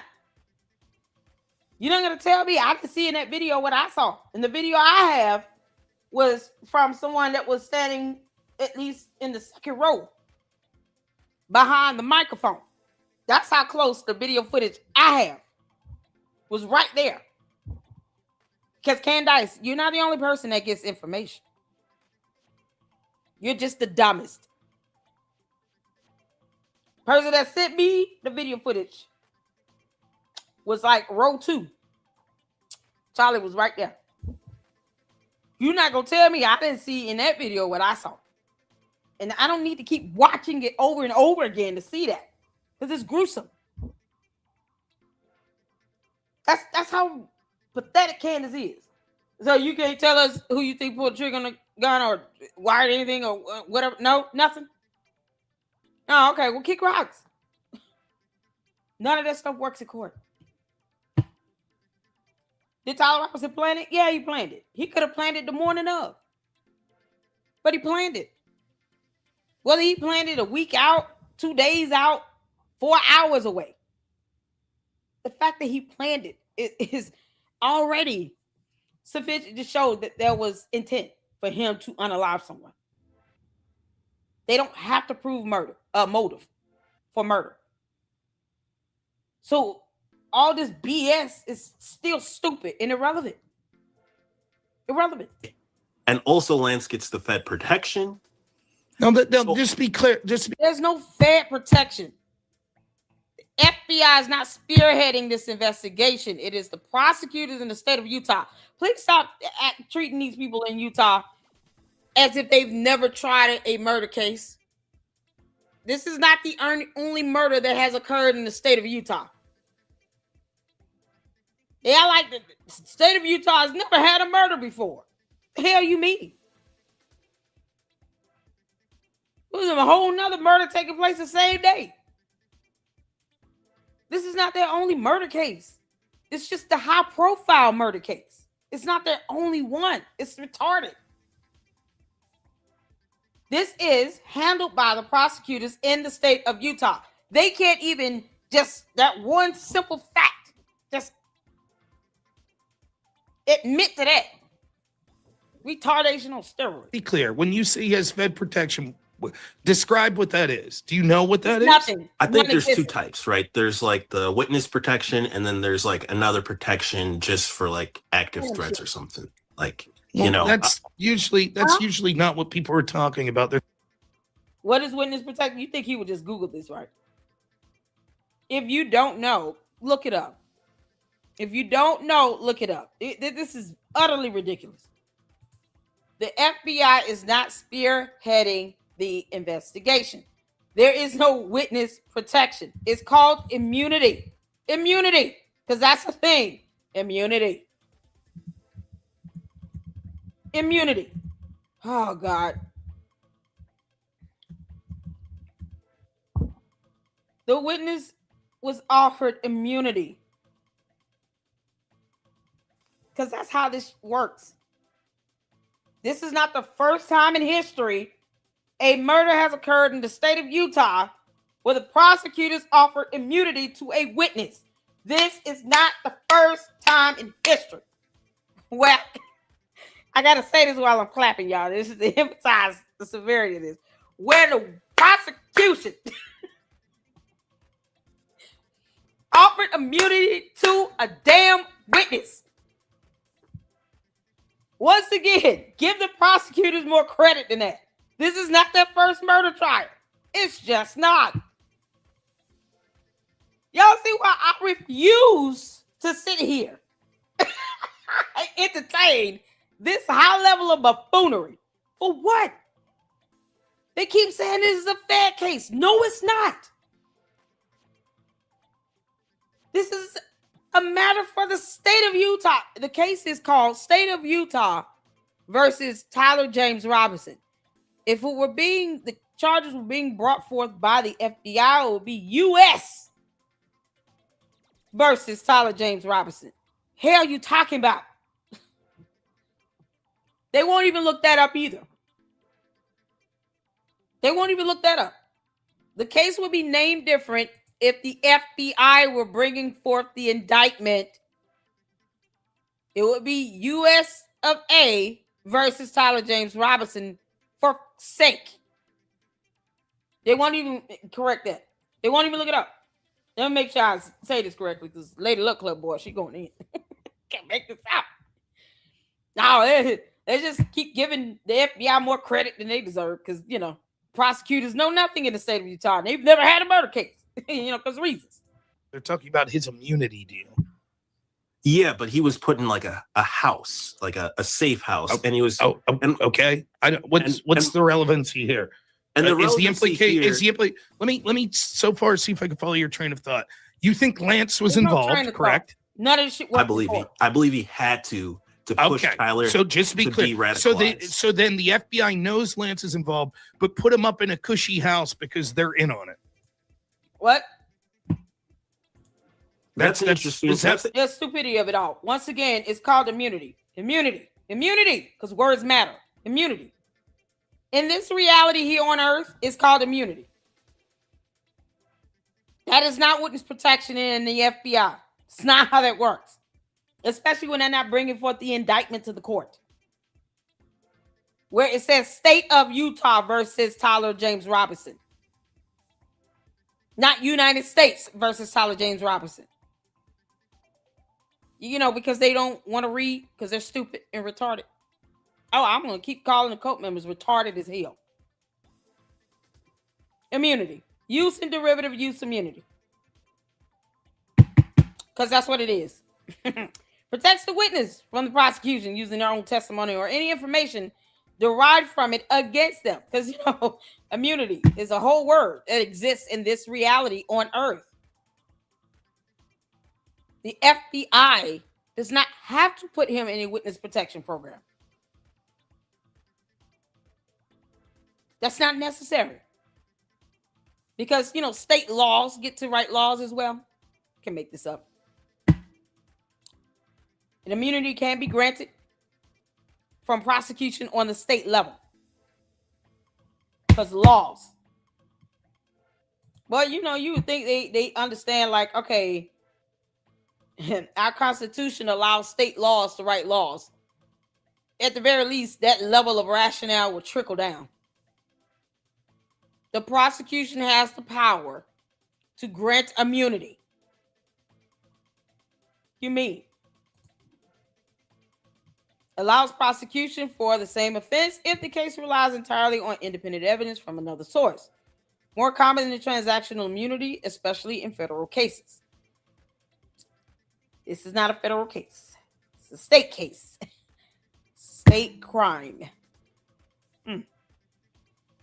The Supreme Court held that immunity agreements must be coextensive to prevent derivative use of testimony against the witness.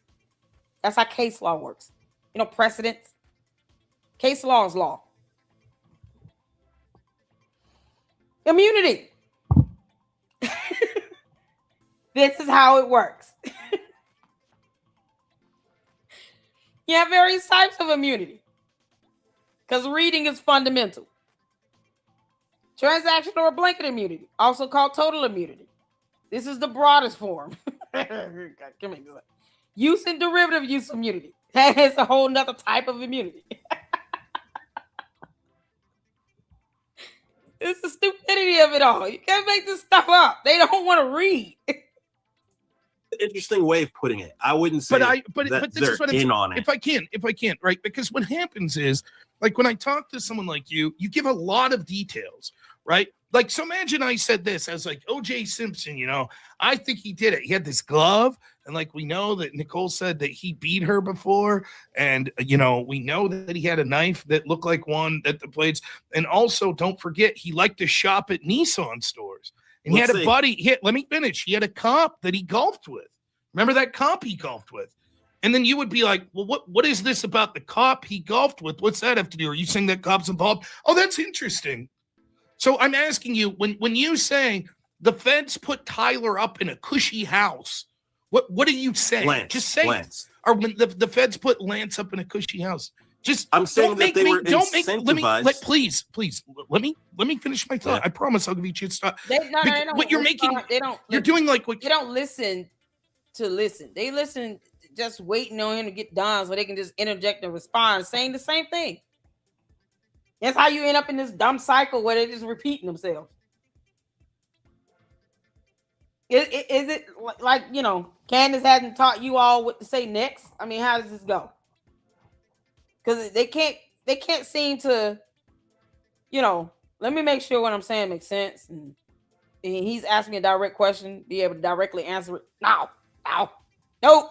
Candace does. You're saying things and then you're making me say what I think you're thinking, and then you go, oh, that's interesting. So just tell. But then they'll say, that's not what I was saying, though. You're not answering my question, though. You know, because blah, blah, blah, and though. Speak plain.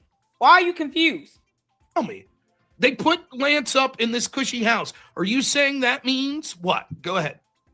I'm saying these processes, you know, they have their reasons. In this one, I think the incentive was to make this an open and shut case quick. I think that's what it was. I feel how does personally. That benefit the FBI again? Because they're not spearheading this at all. This is not U.S. versus Tyler James Robinson. This is the state of Utah. They have jurisdiction over the matter. He's going to prison. There's nothing they can say to get him out. Nothing.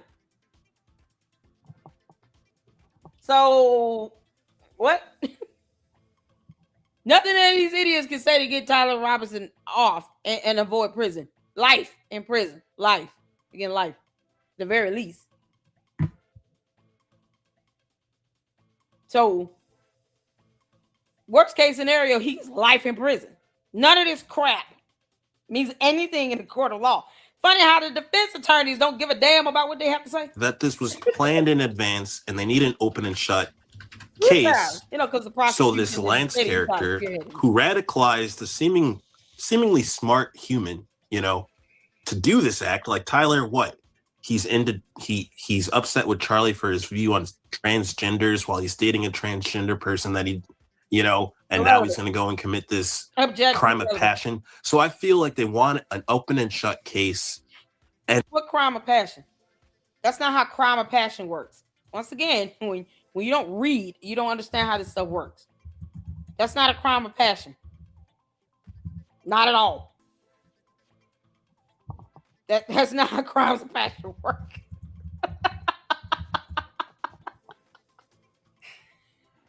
Oh my God. This is not a crime of passion if you saying he planned it. That's how that. Y'all, it's reading is fundamental. We do that here in the Lady Luck Club. Based on how the court defines a crime of passion, it refers to a violent act, most often homicide, that is committed in the heat of passion or in response to sudden intense provocation rather than as a premeditated or deliberate crime. You can't say he planned it and then said this was a crime of passion. In the court of law, those ideas are conflicting. Does that make sense at the four? Because reading is fundamental, Lord. We bless you for a brain. Thank you, God, for giving us the ability to think on a higher level and read words and understand information. Lord, we thank you. You can't say that he planned it and then said it was a crime of passion. Those are not the same thing. Those ideas are antagonistic. They're opposites. Opposites. Candace, your cult is getting dumber by the day. How much longer were you subjected to this buffoonery? And all of us, it's like torture. All because she don't want to read. You got to pick one. Was it premeditated and did he plan it, or a crime of passion? There is a great difference in court. His own attorneys are not even saying that bullshit. So where's Candace getting this from? You can't say he was a patsy and a part of a bigger plan and a cover-up and a blah, blah, blah, and then say it was a crime of passion. Those are not the same thing, Candace, you dumbass. Why don't you encourage your cult members to read, Candace? You know, I mean, I understand you all are legion and your demons and all. Why is reading being somehow, like, removed from this equation?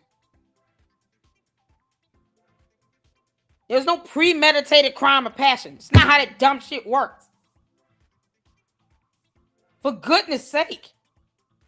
It's not a crime of passion. It was premeditated. Whether he planned it a day in advance or 2 weeks in advance is irrelevant. He planned it. He wrote a note out. He sent messages. He admitted to it.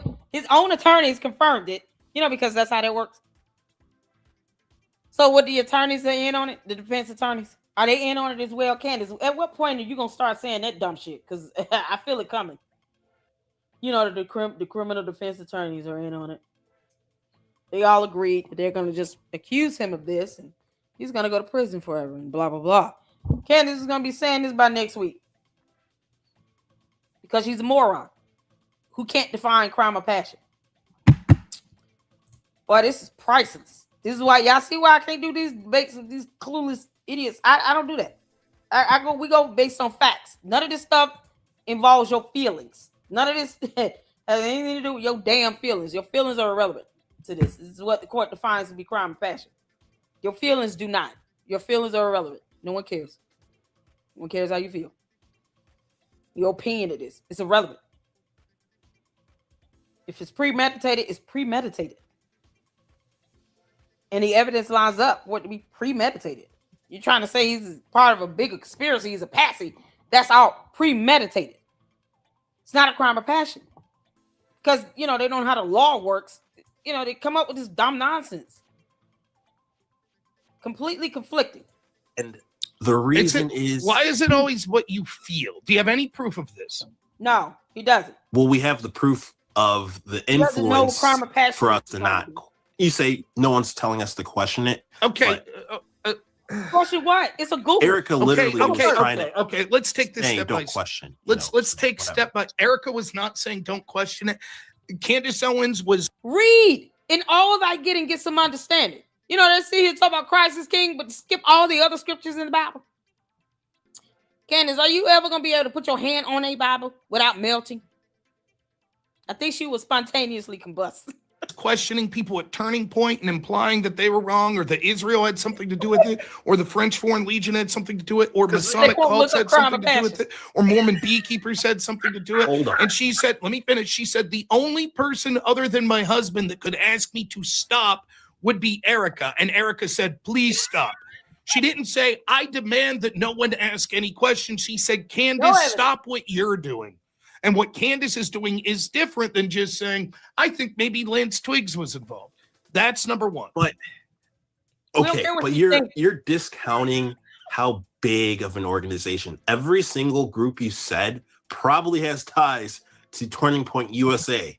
Okay? There's probably irrelevant. There's a difference in connecting an organization to an organization versus connecting an organization to a crime. Until you have evidence, you are defaming them. You can't just go around accusing people of a criminal matter, a criminal offense that warrants jail time without evidence. Because when you accuse them in a court of law, you have to prove beyond a reasonable doubt. So just frivolously saying that someone is a part of a cover-up of a murder is absolute defamation. And because they don't fear lawsuits, then sue the hell out of them. I mean, probably someone in Turning Point USA who fits into one of those groups. And I'm not saying they're doing anything ill will, but what I'm saying is when she's telling her to stop, I think there's a reason why. If your mother died and hundreds of thousands of people are saying you killed her, right? And I was the one convincing the hundreds of thousands of people to say that. And I said, the only one that could convince me to stop is Merlin. Would you tell me to stop? But you're framing it as she killed her. As she's saying that Erica had something to do with it. She said Erica was complicit in it. She said Erica should go to jail. She said Erica's a black widow. She said Erica was on the phone with Terrell setting up the exploding microphone to kill him. That seems to be pretty clear cut. If I want to be because he, the same idiot who said that this is a crime of passion after saying it was premeditated, obviously doesn't understand how defamation works either. What defamation per se? No, Candace can get this crap sued out of her. And they should. They should sue the hell out of Candace into oblivion. As charitable as possible, I'll say, okay, Candace Owens said that Erica should go to jail and that she is complicit in the murder or complicit in the cover-up of her son's murder. Now, So if now, yes, okay, that's okay, literally what okay. she. What did she mean when she hit said it. go You to hit jail? it right there. Yeah. What I'm did she giving mean when Eric. she? I'll give Erica the benefit. But I don't just know answer this Erica. question, then you can expand. You know, When she said Erica should go to Who's that? jail, what did she mean? if I remember, I think she was saying on a cover up, not the murder. Okay, fine. I just said she's either complicit in the murder or the cover up. And accusing someone of being a part of a cover up of a murder is still a crime. Oh, this is coming to moron. I thought they said that this is a crime of passion, but you know it was premeditated. So you have no idea how court works. Okay, yeah, no, it is fun for me. I can't let these bozos up and see get on my nerve, but I will Google the hell out of them. Cover up of a crime. It's still a criminal offense.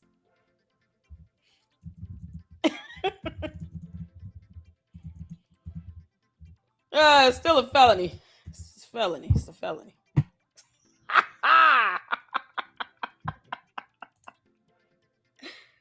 Oh boy. You just can't make this shit up. I could do this all day. I'm Captain America Candice that knows how to Google and read. Cover up is any deliberate calculated act intended to conceal evidence of a crime, destroy physical evidence, or obstruct the law enforcement or regulatory investigation. Cover up of a murder. Because, you know, that's a whole criminal charge in and of itself. It is a serious offense. Covering up a murder is a serious offense that can lead to multiple felony charges and significantly harsher penalties than the original crime. My God. You can get more time for covering it up than the person that carried it out. It's still a felony. It is a crime. So you're accusing someone of a crime, period. It's defamation. Candace, you dumb demon. Being a co-conspirator, aiding and abetting, covering it up, concealing of a murder is a felony. So you falsely accusing someone of committing this felony, covering it up, is still defamation, you dumb demon from the hottest parts of hell. This is the first time we've ever encountered a retarded demon. Candace, if Satan go even let you go back to where you came from, how is that gonna go? Oh man, I'm not even gonna Candace. I'm not even gonna find out because I'm gonna be in heaven. I'm not missing the rapture. Nope. Candace lying like hell. Oh, all these lies gonna catch up to you on Judgment Day, you dumbass girl. Yeah, no. You can't cover up a murder either, because that's a crime also. You'll go to jail for life. You'll get prison. Lots and lots of years. So, whether you're accusing someone of committing the act of the murder or covering up the murder, you're accusing them of a crime. And that is defamation. Because reading is fundamental. And we do it here in the Lady Luck Club. Welcome one, welcome all. Hit that like button. If you want to get into the cover up, okay, let me redo my analogy. If your mother died and I convinced hundreds of thousands of people that you were complicit in covering up the murder, and I said the only person that could get me to stop would be Merlin, would you ask me to stop? it's possible. Me personally, Okay, then what are we talking about here? What we're talking about is you're lumping a murder and a cover up. The cover up. Both are crimes. Both are crimes. Both are felonies. Just so y'all know that. Could have been incentives or financial, right? No. If there was some ill that Charlie You have discovered. No. And you're going to get sued for defamation. You dumb dingus. Well, I wish he was on camera. Just, for my curiosity. This kid sounds like young. Like he's young. Like He can still read. Why not just Google this stuff? You don't want to believe that online? Read a law book. It's a whole chargeable offense. There is a penal code that goes with conspiracy of a cover-up or a cover-up of a crime, of a murder. There's a chargeable offense code with that. Why not just look that up in a law book? I just want to be clear that what you're saying here is you're impugning Erica Kirk and saying, that's weird. She asked Candace to stop saying that her and her organization was involved in the cover-up of her husband's murder. That's strange. That's strange that Erica would do that. Well, I don't think it's strange for a grieving widow to say, please, lady, who's convincing millions of people that we're somehow involved in a cover-up or doing this murder, please stop. They use this person to sort of shield us from asking. Like, Erica's great. I don't know her. She seems great. Charlie loved her. But we can't have criticism towards TPUSA due to Erica Who being said the that? CEO. Who said we can't have criticism of turning? Show That's me what who it said it. seems like you're trying to say. Show me me trying ever to say saying you can. I myself have criticized Turning Point. Tell me that I'm saying that you can't. Please show me. I didn't even know anything about him. Who said that?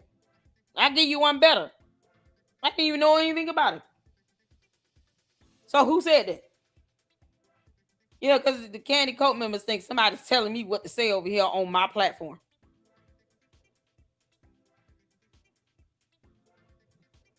Who said that? A man was assassinated on national television. What you mean? That is going to get the attention of people, even if you did not know who Charlie Kirk was or TPUSA was. What you talking about? They became national news. Kick rocks. Who said that you cannot criticize them? You don't have to believe anything. As a matter of fact, you can be a complete stranger to TPUSA. You still cannot go around accusing someone of committing a crime. Covering up a murder is a crime. And if you get sued, suck it up and kick rocks.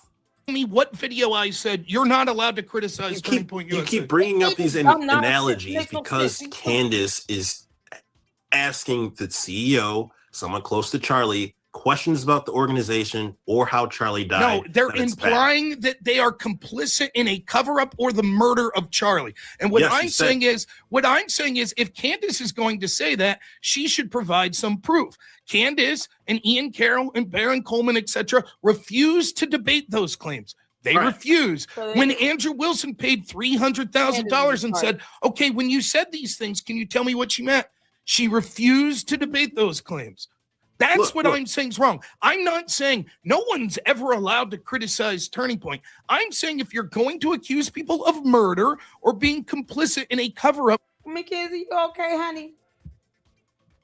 Girl, I hope we able to put a smile on your face, girl. Yeah, I know how it feels when you don't feel well.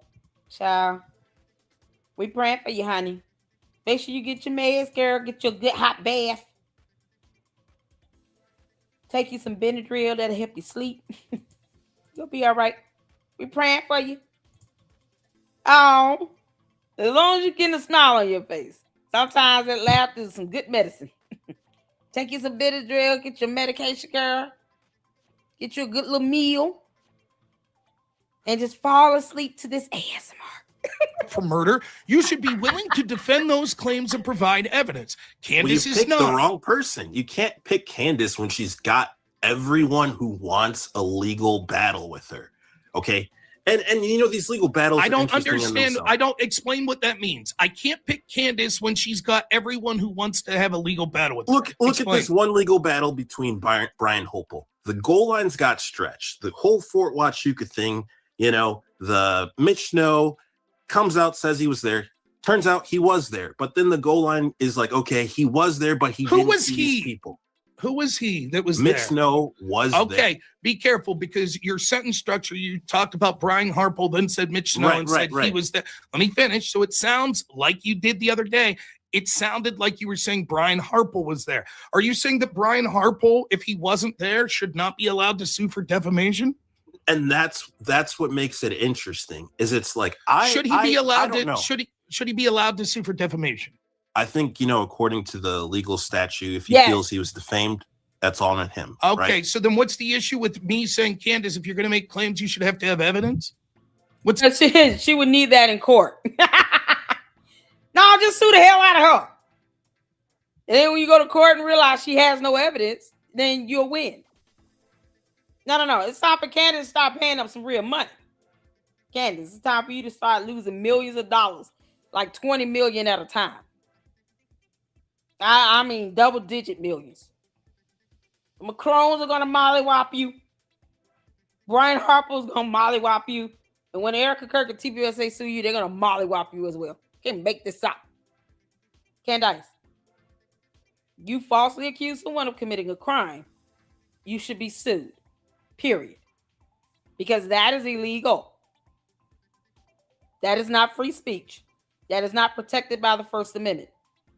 Defamation, that would include slander and libel, is not protected under the First Amendment. I don't care what you think you are. Because what you are not is someone who reads or human. But you go out and make provable false statements and accuse someone of committing a crime that will warrant prison time. Lots and lots of prison time. You should be sued into oblivion. And that lawsuit will force her to have to bring some evidence. Otherwise, she can kick rocks. We don't care how she feels. The issue with that, you're like, well, I can't because Brian Harper filed a lawsuit against her. You're using that lawsuit to sort of say that Candace is wrong, when yet Candace was brought these claims by someone in our military. You brought it up, and Candace parroted them. Candace, is the truth a defense to defamation? So let me just say, let's say Mitch Noah was mistaken. He didn't see these people there. Okay, that's no. He said he stands on it. This is the same clown that won't read definitions of terms of crime or passion or anything. No. Mitch Snow said in his motion that he will not concede. He stands on what he said. That's what that means. Because this idiot does not know what crime or passion is. So, of course, he doesn't know what it means to say, I will not concede.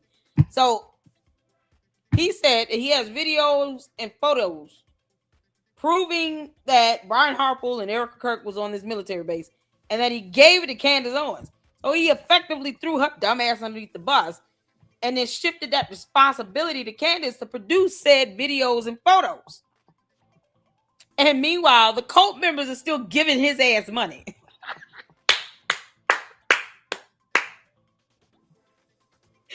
He said that in a whole expose. Candace has all the evidence. All of it. Videos and photos. I gave everything to her. And I will not concede my dumbass lies. Oh, okay. Keep that energy up for court. Keep that energy up, Candace. Miss Snow said you got the videos and the photos. Why don't you just show us what it is? the case. I think as someone who's speaking about what's going on in this case, I don't feel it's wrong that Candace brought someone on that said he might have seen these people. It's not just that she brought it on, she implied that he was correct. Just like she implied, she says this, she implied Israel did it. She implied the French Foreign Legion did it. No, he see, because he's an idiot. He said, I am 95 to 99% sure because the eyes are unforgettable on Erica Kirk and Brian Harper was, physically fit, decent, good-looking man with salt pepper hair. I studied them and I have videos and photos to prove that they were there. He said that in a whole X post, Candace. It's on X, you dumbass. Boy, I am here for this. Candace, I'm curious to know what your response going to be when the judge look at you and say, so Mrs. Owens, Farmer. Is it Farmer? Owens Farmer? Are we doing that? Can you please present the videos and photos that your co-defendant said he gave to you? That would prove that he was 95 to 99% accurate in pointing out Brian Harper and Erica Kirk on this military base. Can you present that evidence now to the court? Has that been submitted as evidence? And then Candace's going to say, what the hell? You didn't give me anything? Miss Jones be like, yes, I did. And she's going to be like, no, I didn't. No, you didn't. And then he's going to be like, yes, you did. Yes, I did. And then she's going to look at him again and say, For the last time, no, you didn't. And don't forget, I still control that fundraiser. He's gonna be like, yes, I did. Don't forget, I can cash that bad boy out.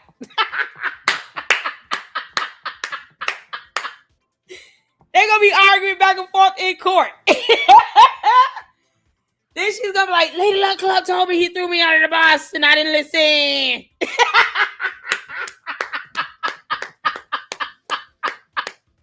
Oh, Candace, it's gonna be so epic, you dumbass.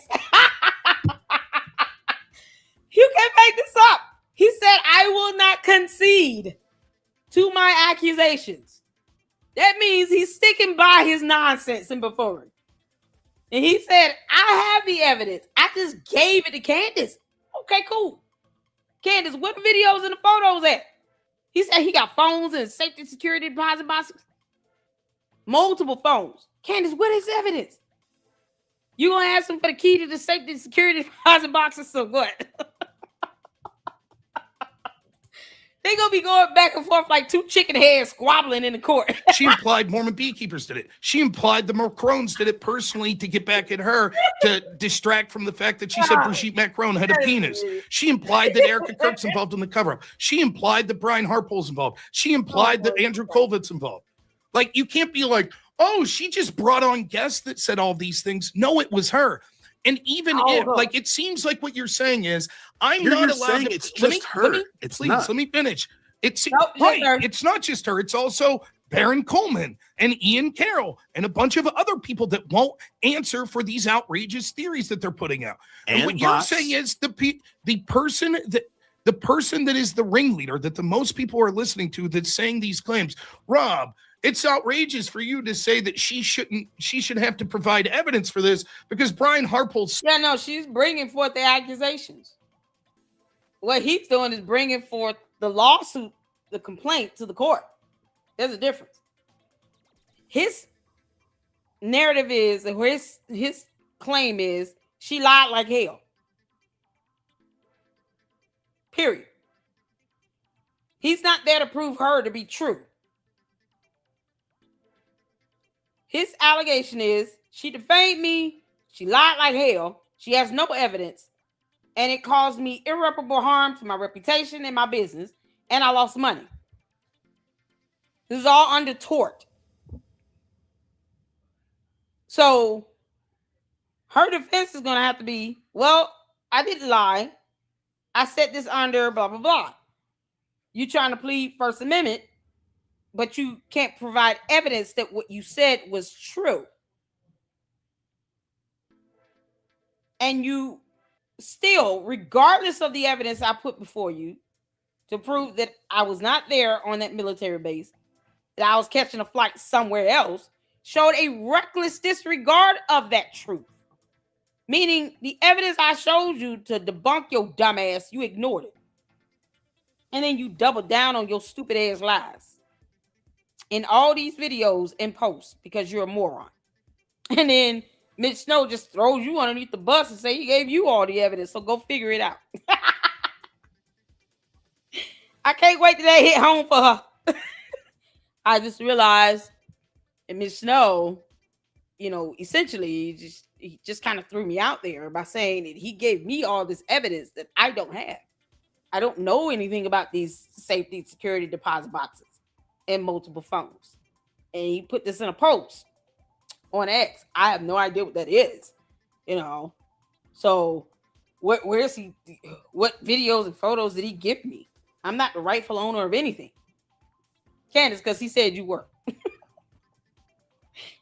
Yeah, I'm here for that. Suing her. That's ridiculous. I'm not saying that at all. I'm saying that. Then what's the point? I'm saying the point is there's all these things that are so like, okay, you find something out. It's closed. It's shut. Don't ask. It's Tyler. Everything's over. No one says this. Again, how many times have I personally talked to you? How many times have you watched this show this week? And I've said, I have questions about the case. It's reasonable to have questions about the case. Andrew has questions about the case. No one's saying he has questions about the case. No, what I'm doing is saying the people that are out of hand saying Israel did this, Erica Kirk's involved, Brian Harpole's involved, Mormon beekeepers are involved, the French Hold on. Foreign Legion's involved. You should have to answer for that. Other than that, what I'm doing is saying I believe the state's case. There are questions, there are answers to those questions, but we'll see when we get to trial. Yeah, your whole thing is you're saying that it's Tyler Robinson by himself, even though he was radicalized. No I one else. don't know was if that's involved. the case. Let's get Radicalized by who? What does his radicalization have to do with you talking about TPUSA being involved? You're asking TPUSA dumbass questions that they can't answer. They don't know anything about his radicalization. It's irrelevant. Because you don't have to prove motive. You don't have to prove motive. No, radicalization is irrelevant. What would TPUSA know about about Tyler Robinson's radicalization online? They didn't keep up with it. They didn't know who he was until he did this. So why would they care about his radicalization? They don't. It's stupid. Yeah, you know, he's not been radicalized, but it's irrelevant. Don't care. The court doesn't even really care. Because you don't need to prove motive. You don't need to prove motive. Nope. Not even for the capital offense of murder. to the radicalized part. You said They don't that know he how was court put up works. in a cushy house. Lance Twiggs, how many days was he put up in a cushy house? I don't know until the threat went away. You don't I don't know. know, man. What threat? man. You're implying there was no threat. The FBI Of did course. this as some sort of reward or something. Lance Twiggs is going to get threats every day about what his Okay, boyfriend so then did. explain to me how it's odd that the FBI would put a security detail on him. Because they need to put someone in jail because they got influence from the White House. So for this just to be case. clear, Who from you the have White no House? evidence. Who from the White House? Be specific. Well, the White House gonna love this. They're like, can you name the people so we can make sure you're clear? Speak plain. Don't speak in riddles. Speak plain. What's your name, boy? Carr. We're just gonna call him Carr because it's all we're seeing.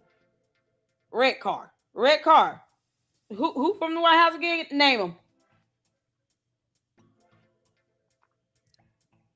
Name all of them. So when they sue the hell out of you, you'll know who they're coming from. What your feeling is they know Lance Twiggs is really responsible, but the White House was said you must put someone in jail. So they said we're going to protect the guy really responsible, and you feel that's true because they put a security detail on it. So really, the FBI knows the real culprit's Lance Twiggs, but they're setting up Tyler Robinson because you're lumping it. You're making it as if that's my belief. You're saying that. He can't even explain his belief because he can't tell you the difference between premeditation and crime of passion.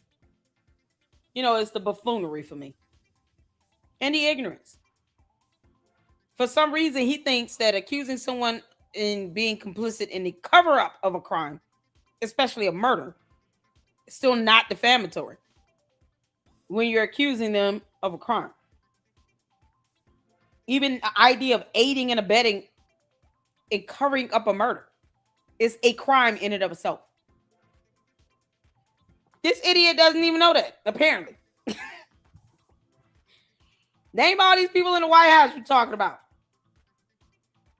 Why they just throw out random agencies and stuff? Oh, it's the feds and CIA and DOJ. Because, you know, they don't know CIA falls on the DOJ. Like, the things you can look up in Google and read. Because reading is fundamental. They don't do that. It's stupidity. It's stuck on stupid. This is what you're saying. Like, you're implying, you're like, he was radicalized by Lance Twiggs. Okay. Yeah, if instead of like Lance Twiggs, Tyler Robinson listened to Rachel Maddow, should Rachel Maddow go to prison because he was radicalized by Rachel Maddow? Okay. No. So then if Lance Twiggs was saying, TPUSA would not know about him being radicalized. That is irrelevant. That element is irrelevant. He's not even making a reasonable argument right now. He's just saying stupid shit. But it say you're lumping it all together, but you can't articulate what you're trying to say either. You don't even know what crime of passion means. I fucking hate Charlie Kirk. I hate these anti-LGBT people. And Tyler Robinson went and killed Charlie Kirk. Does Lance Twiggs responsible? Does he go to prison? Yeah. Yeah. No, he doesn't. That's why they didn't. That's why they went for Tyler What Robinson. are you talking about? A person say is who allowed to went for say, Tyler Robinson? I don't like this person. I hate this person. And if someone not- else then murders that person, What do you mean radicalized online? He's trying to, is he saying that they target people they want to radicalize? How the hell did you do that? How do you do that? How do you target specific people to radicalize? How does that work? Because you have to be a willing participant in that. Once again, it's like saying that this organization should know everybody online and know who is being radicalized for whatever political belief out there because reasons. Like companies keep up with that. It's just stupidity for me. And then when you ask him to clarify it, he can't. Because he doesn't even know what the hell he's talking about. you don't go to jail for saying you hated that person. Sure, but For if you're example, supplying- Hating someone is not a crime. Committing a crime out of hate can be a crime. But, say I hate the devil is not illegal. Candace Owens is saying she really hates Andrew Colvin. If someone kills Andrew Colvin, do they say, I was radicalized by Candace Owens and Candace goes to prison? they're going to use that. The media's going to use that. Will Candace go to prison if this person says, I watched Candace Owens and she convinced me that Andrew Colvin was evil. That's why I killed him. No, she's not going to. Why? She radicalized that person. Hold on. You didn't let me go back. Lance Twiggs. Oh, you didn't let me go back and re-say this over again to where it still won't make any damn sense because it doesn't. Now, come on, you little dummy boy. Is sitting with his boyfriend, giving him a Dremel to do stuff on bullets, to inscribe on bullets, and there's no question about, oh, what did you write? Who would these bullets be for? I think the FBI won. No. You're trying to once again prove that there was some premeditation and that Tyler Robinson and Lance Twiggs planned this out by engraving bullets. What if that was a business where he sold engraved bullets and it had nothing to do with the murder? Then what? Is that illegal to engrave a bullet? Apparently, I got to look this up because you can't make this shit up. It's stupid. Is engraving bullets illegal?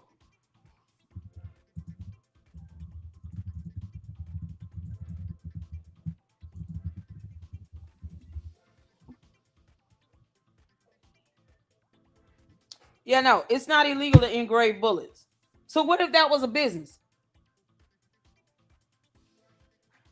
Helping him with a business to engrave bullets, then what? Because see, he doesn't think about what can be said in court as a defense. The idea that he has been given immunity, it's like it goes over their head. Like the definition of immunity for them is a complex concept. They need to conquer rocket science first before they understand the definition of the word immunity. You can't make this shit up. It's not that difficult. He was given immunity to testify as a witness. Period. They wanted the evidence that came with that immunity. And they didn't want him to feel like he was going to be charged with a criminal offense. But you got to prove that he actually willfully and intentionally aided in this so-called conspiracy to aid in a killing. Don't you think they would have went for criminal charges if they had the evidence to connect Lance Twiggs to it? It helping him engrave a bullet is irrelevant because that in and of itself is not illegal. It's the stupidity, y'all, on steroids right now. Wanted a case closed. They got the most evidence for Tyler. And do I think it was set up in advance? Months? Possibly weeks, years. Can you show me any evidence, or is it just the evidence is he was just inscribing bullets before the event was even. I think did Lance Twiggs testify that he knew the Dremel was being irrelevant? That is not illegal to engrave a bullet. Used to inscribe bullets. I believe so. Yeah. Objection. Okay, can you show me that testimony? I believe he when he asked for the Dremel, he asked them what the Dremel was for, and I think that's like on that recorded part. I'm not 100% sure, but it's like even if he said, "I want the Dremel to engrave bullets," it does not mean that he was aware that he was going to murder Charlie Kirk or anyone for that matter. Period. The act of engraving bullets is not illegal on its own. Bottom line. This is what Robinson to walk free. He actually carried out the murder itself, and they want him to walk free, but they want Lance Swiggs to be locked up because he helped him engrave a bullet, which is not illegal. So I'm pulling up. This is what I remember. About a month before the September 10th, 2025 shooting, Robinson mentioned he was planning a hunting camping trip with his family. He asked if they had a Dremel tool he wanted to engrave message on bullets or create message on bullets for the hunting trip. Twiggs told him where the Dremel was and said, "Don't accidentally set off a bullet." Twiggs stated he didn't think about it. Yeah, that sounds like a lie. Okay, proof? Do you have proof? Do you have evidence? Here's the proof.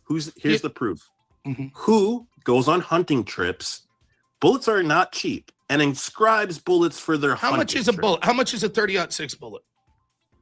Man, I don't hunt, man. I bought like handguns. Well, you just said they're not cheap. So give me an idea. How much do you think it would be expensive enough to say, "Oh, you wouldn't put a Dremel to it"? How much? $20 per bullet? $2,000 It doesn't make sense. What does the price of the bullet have to do with whether or not you would take a Dremel? It's not the price of the bullet. It's okay. Then real quick. Then why did you say bullets aren't cheap? What does that have to do with anything? Nothing. Okay, maybe I misspoke on the bullets aren't cheap. No, I don't think you misspoke. I think you were implying something and then realized it was ridiculous. What I'm implying is it doesn't make sense to inscribe bullets for a hunting trip. My dad used to do every time he would go on a different hunting trip, he would sand down his. He's saying something yet again he knows nothing about. He's trying to speak on why it's so unlikely for someone. Why would you want to engrave bullets for a hunting trip? Because that could happen. If you don't hunt, you know nothing about that. What if that is something standard that happens all the time? What if people who do go hunting engrave bullets? What if that's something they do? This is what I mean. When you have doubt, it needs to be reasonable in a court of law. None of this shit will fly in court. He's just saying dumb shit now because he's trying to save his pride and ego. He's losing this debate because he can't come up with something feasible that makes sense. It's like arguing for argument's sake. I just want to argue with you. We want to go back and forth. Because I got a lot of steam I need to get off. A lot of juice in the tank. So I just want to go back and forth and say random dumb things that make no sense. And it's going to completely conflict with each other. Premeditated versus crime and passion. Those things are completely different. But whatever. I'm just going to make dumb accusations about how much bullets cost. And I have no idea. Then I'm going to say I've never been hunting. But how unusual it is to engrave bullets for hunting. You don't go hunting. How? It's $270 and then he would varnish it a different color. That doesn't make sense. Okay, but that's different. Hunting. It's not that different. Hold on. Hunting, if you're hunting humans, that's when you inscribe a bullet. Okay, prove it. So prove it. Just to be clear, no one inscribes bullets unless they're hunting humans. Prove it. Unless you're what? Are you? Is this like what is Boondock? No, you made the claim. You made the claim. Prove it. I would say for a young kid growing up nowadays, their incentive to inscribe bullets is probably not for a hunting trip. Okay, prove it. Maybe if you're practicing some sort of like your grandfather does something on his bullets or something for a hunting trip. I doubt it. I grew up with kids doing hunting. Show me evidence. Evidence. Why do you need evidence for that, dude? You need evidence because you're accusing someone of a crime, you dumbass. You would need evidence in court. Why are you talking about somebody crying their ass off if they were to get sued? He seems like the type of punk that would get mad over a cease and desist letter. Candace. Your potential co-defendant sitting here saying dumb things about matters he knows nothing about. It's like the cult members are attending school or classes or something where She's teaching them how to be stupid. Yeah, Dummies 101. Class starts September 1st. Because it's Probably- just it falls into the category of your evidence that Lance Twiggs is the real culprit here. Is he said, this dude asked for my Dremel because he said he was going to engrave bullets because he was going on a humming trip. And I was like, yeah, it's in the closet. And that's proof to you because you know that Lance Twiggs would have said, oh, you're hunting humans. Therefore, Lance Twiggs is the real culprit. Proof Right, it. like, I mean, it's just kind of like you want these proof on things that, like, yeah, man, he he's can't prove. really just engraving bullets for hunting because he's. Oh, you want proof on things I can't prove, like how much bullets cost. How dare you ask me a question about how much is a bullet? I don't know. Nor do I know anything about hunting, but I know that it's wrong to engrave bullets from that hunting. Because blah, blah, blah. In words. Gonna shoot a bullet at an animal. You're all down. And Yes, he's it spending happens. time- People do that. Sure. Okay, I'll give you that. I used Anyway, to, you want to know another thing? I gave You want to him a know lot. another thing I knew people? They used to take sinkers. I think I got this right. For muzzle loading. They would take singers and they would melt them down Oh, into God. the shot. All that right, they let's would use. get he got on my nerve. That's enough. Bring up the next one. Because, why this is something else. Doesn't think about it. Blaster Bot $5 says, I get it. Israel hired a bunch of people to pretend to be dumb Jaceberg so everyone would Oh, decide to be shit. Zionists. That's part of the argument I've been making. Nothing makes you question any hatred of Israel more than these people. Adrian Little $5 says the increasing prevalence of incredulity and apophenia, illusory correlations exhibited from folks seemingly coming out of the woodwork, is disturbing. The absence of moral principles is Yeah, certainly a he's main out of factor. there. Yeah. Oh, Zach God. Yelpy $5 says the mask is off. Definitely a leftist. Seems it. Texan American $5 says Rob, been punching off and on since the old days when you first started. So happy to see you still killing it and growing. Keep it up, man. Thank you, man. I appreciate that. He sound tired, y'all. Oh, Not bless his Judge heart. Napolitano. Thank you. $5 says Glyph saw no benefit with Charlie Kirk out of the way. I guess they just celebrated his death for funsies. Yep. And Nazir $5 says Trump literally has been almost killed multiple times. It's impossible it was leftist. When leftist cheers, it meant Israel wanted him dead. Yep. All right. Next caller. Matt A. What's happening, Matt? I think you were in line last night, but then the other guy that was ahead of you jumped in. So thank you for coming Yeah. back. I appreciate it. No problem. You do think that Charlie Kirk was like on the Republican side, right? Yeah, Thank you. I think people like that are plans for Israel to make people who I swear Look I think that stupid. too. Look, there's different levels of this. There could be like, look, I have legitimate questions. Maybe Lance Twiggs is involved. I don't think there's a problem with that. That's fine. But like to go to that level of stuff, and The problem is we're all repeating ourselves to these morons that want to believe what they believe. That's why I don't answer the dumbass questions. For what? There's no response I can give them that would make sense. We're not even looking for them to accept anything at this point. That's why candy ass cult members cannot troll me for free no more. You're not bringing down my chat. You're trying to dumb us down. Your cult leader is enough. We already got to sit here and Google and read to keep from losing the brain cells that you're bound to lose listening to Candice. Dom who wants Gom. We're not in the mood. You can't make this up. And then on top of that, they ask questions repetitively, then say, oh, that's not the point I'm making, but you're lumping everything together. But what I'm saying is this, and the blah, blah, blah. That's not how debates work. They can't speak plain and be clear. Here's what I believe. X, Y, Z, A, B, C. And here's this article, this piece of evidence, this documentation to support what I'm saying. I can make a better argument that George Farmer was the shooter than Candace can ever make in the last year on anything regarding Charlie Kirk's assassination. I literally could. If I wanted people to believe and think that George Farmer did it and he was there and not Tyler Robinson, and just forget DNA evidence exists for a while, I would have an easier time convincing people George Farmer is the alternative choice. I honestly would. It's so ridiculous. But you can't put Lance Twiggs there at the scene no more than I will be able to put George Farmer there.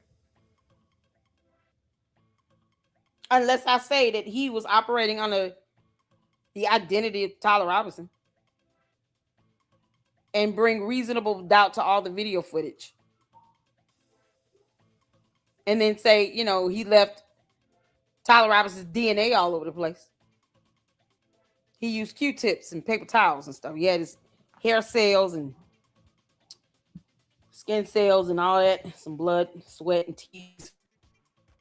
Had them in little Ziploc bags. He just put a swab in and just left it all over the roof and all over the weapon and everything. He planted it. I could literally make that argument better. Yeah, look at all this hair and stuff. He had Ziploc bags of DNA from Tyler Robinson.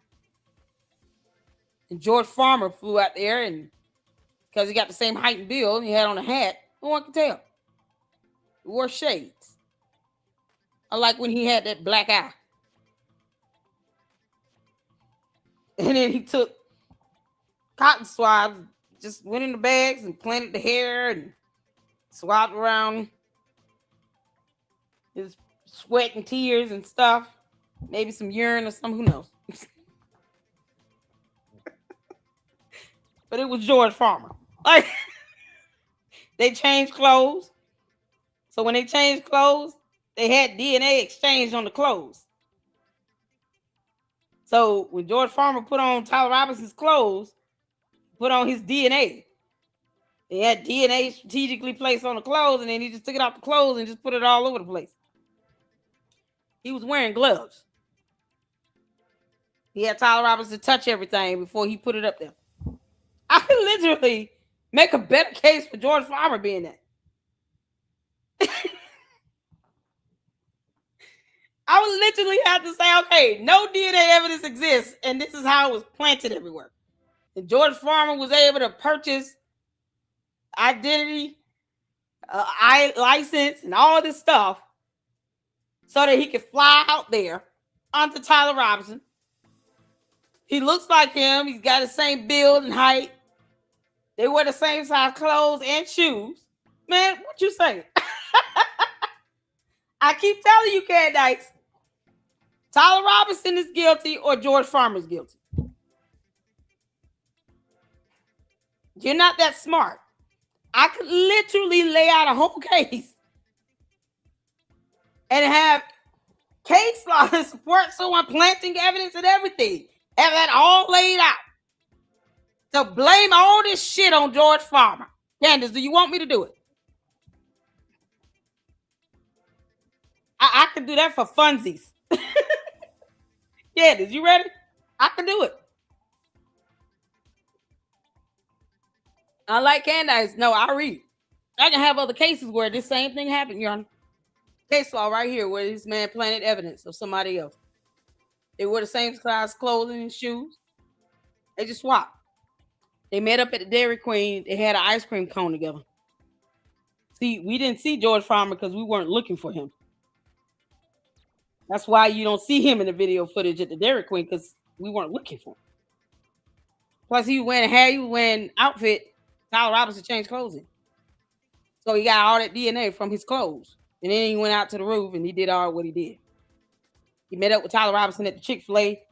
Had him touch all over the place on things and weapons and stuff, in his pants leg. George Farmer seemed to enjoy that. That's how he got Tyler Robinson's fingerprints and stuff all over the gun. He was like, touch my leg. There's a surprise in there. Then they shared an ice cream cone together, Yana. It was weird. Licking it at the same time, because faking gay and all.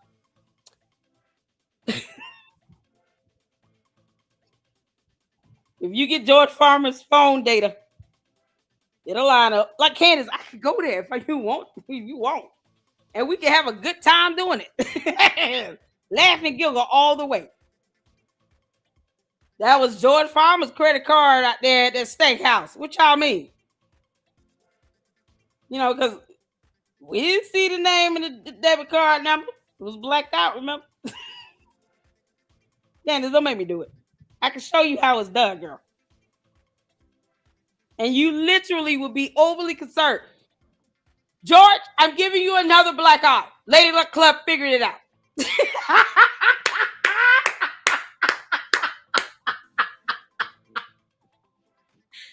Dennis, I have to do a special episode on a Sunday talking about Lady Luck Club is accusing George of this. And it makes sense. Can y'all please ignore her? Please don't listen to Lady Luck Club. George didn't do it. Dennis, where's your alibi? Where's George's alibi?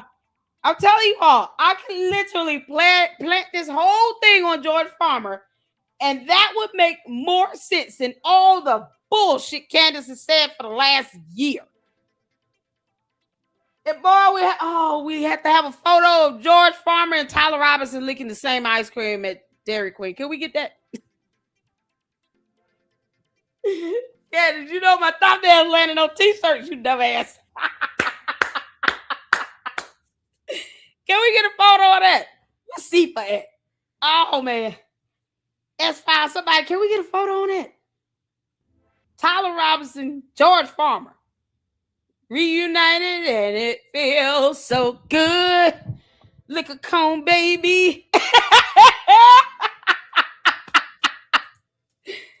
Reunited and misunderstood.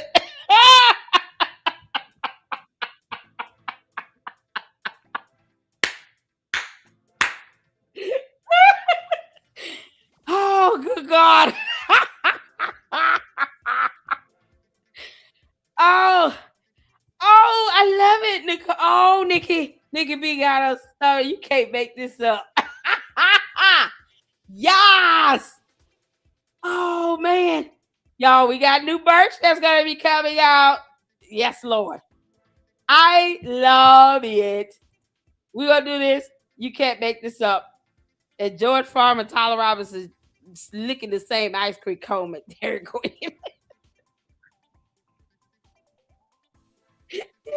Yeah, I told you I was going to F your head up, you dumbass.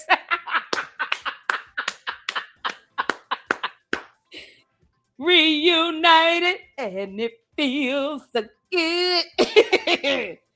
Over a banana split. Imagine Tyler Robinson walking up to George Farmer. Is that a gun in your leg or you're excited to see me?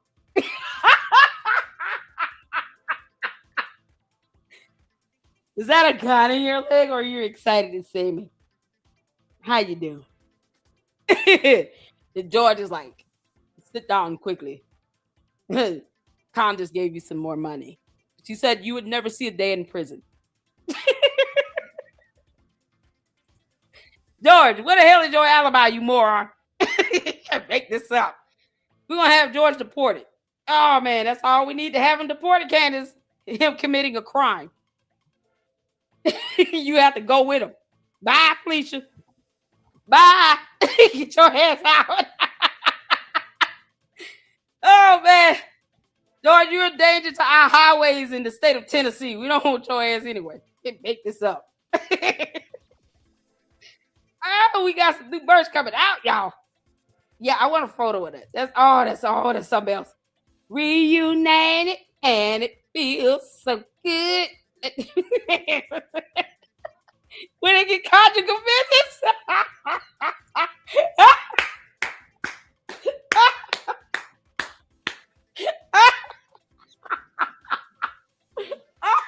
George said, I'm already a pregnant.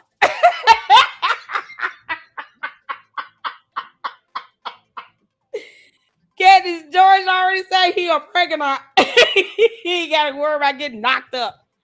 Yes, I'm Tyler Robinson's baby daddy. And I said that correctly.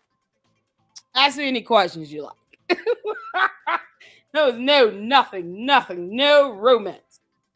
It was all with Tyler Robinson.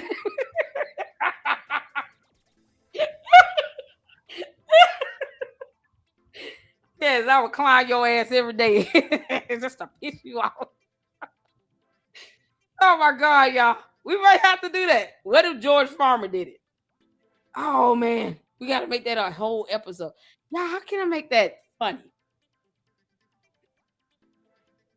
If George Farmer murdered Charlie Kirk, that would, man, listen. Y'all know, boy. Oh man. Candace, I can go there if you want to, you moron. Can make this up. You think she would just tell her coat members, look, can y'all just read? Just go read. Read and research. They look about to throw George out there underneath the bus. So whatever. Candace, how much you pay Tyler Robinson? What frustrates me is I think that there's a lot of people, what they want to do is they just want to fight you on every point. Right. And so even if you say something that's blatantly true, they're like, no, it can't be that. And it's like, no, I don't see the utility of talking to people like that, because it's like, if the goal is that like people want to talk about their honest beliefs and thoughts and evidence and stuff, that's. Oh, don't stop. I said the same thing. Moki, I said the same thing. Hey, Candace gets X amount of dollars for every baby she pump out. Even if it's not a real baby. Candace, we have not seen an ultrasound confirmation on this. I personally think she having a ghost pregnancy. I'm just saying. I mean, this is something else. How long you want this to go on, Candace? Don't stop. George Farmer and Tyler Robinson bumping booties. You know that? Great. If you just want to pick a fight and just argue every little point because you don't give a shit what you're saying, and what's the point? Just come out and say it. Israel did it. I feel that way. Fuck you. I don't have evidence. Okay. Thanks for the call. But I don't know. Anyways, that's not on you. So what's on your mind? You waited patiently for 24 hours. So yeah. So I have two things. Okay. You choose which one you want to start with. You dealer's choice. You pick. I don't mind. Okay. So briefly, I think Andrew deploys some bad faith debate tactics. Okay. So how do I phrase this? So you don't have to mince words with me. It's fine. No, I'm just trying to figure out how to lay it out. So I'll use one of his debate tactics. I think is bad faith. So give me a piece of evidence you find compelling that Tyler Robinson is guilty. We'll say that his DNA was on 3 objects at or near the scene. The screwdriver, the how does that prove he killed Charlie Kirk? It's strong evidence to suggest that's the case. How does it prove he killed? It could also mean that he just had the gun. It's his gun. It is. Of course, DNA. The totality of evidence all points in the same direction. This is compelling evidence for that. Exactly. But what Andrew... Evidence corroborates evidence. That's how that works. In any other case, that is how that works. His phone data puts him there on the campus. George, how many banana splits did you and Tyler Robinson share at the Dairy Queen? Does is when somebody brings a piece of evidence, he isolates that piece of evidence as if it's the only piece of evidence, and then makes you try to prove how that proves that your point. Give me a specific example with this case. Okay, so when they talked about they kept saying degraded fingerprints, but they meant degraded DNA on the rifle, right? And then she mentioned that his was the least degraded or the most degraded. And he said, how does that prove that he... Yes, I would make that same... I say the same argument to you. I don't think that's bad faith. You want me to explain why? Why? Because does the level of degradation speak whatsoever to the timing of when Tyler Robinson handled the rifle? No. Then that's why you say that's not evidence. That would be like saying if I said, well, what's your theory that Tyler Robinson wasn't the killer? And you said, because his favorite color is green. And I would say, how does that prove anything? And you'd say, well, it's in combination of all the other facts. No. But what I'm saying is this specific piece of evidence that you're outlining that he likes the color green has nothing whatsoever to do with the case. It's the same with the degraded DNA. The degraded DNA doesn't speak to whether or not he was the last person to handle the rifle. All the DNA shows is that he handled the rifle. That's it. It doesn't speak to the timing of it. So I agree with Andrew. This particular point, like, for example, I asked a person the other day, if Tyler had the least degraded DNA, could that mean that he wasn't the last person to touch the rifle? I'll ask you that. Could that mean that? Say it again. If Tyler had the most degraded DNA on the rifle, could that mean that he wasn't the most recent person to touch the rifle? Yes. If Tyler had the least degraded DNA, could that mean that he wasn't the last person to touch the rifle? Yes. Therefore, the degradation of the DNA doesn't speak to the evidence of the case. It does. That's why you'd say it doesn't matter. It does, because the likelihood that you would have degraded DNA on a weapon that you just shot and fired less than 24 hours or 48 hours later is likely. You can infer that it is likely that he didn't recently handle that weapon. The fact that his DNA is degraded, okay, to begin with. Prove it. Are you a DNA expert? No. Can you point to me to some literature that makes that claim, or some DNA expert that's made that claim? No. Nope. So it's just you feel that's the way it would be. Because I've heard people make all these feelings for people that aren't experts in anything. They didn't go to law school. They're not crime scene investigators. They don't know how to process a crime scene. They won't Google how that's done or the cleanup or the difference between premeditated murder and a crime of passion. Yeah, none of that shit. Somehow we can't say George Farmer did it. No, he did it. Y'all, we got a photo. Oh man, reunited and it feels so good. Eat a coon, baby. George. Oh, George. George, is this you? George, I demand to know what the hell you were doing. What were you doing, George? You reunited. How did it feel eating this with Tyler Robinson, George?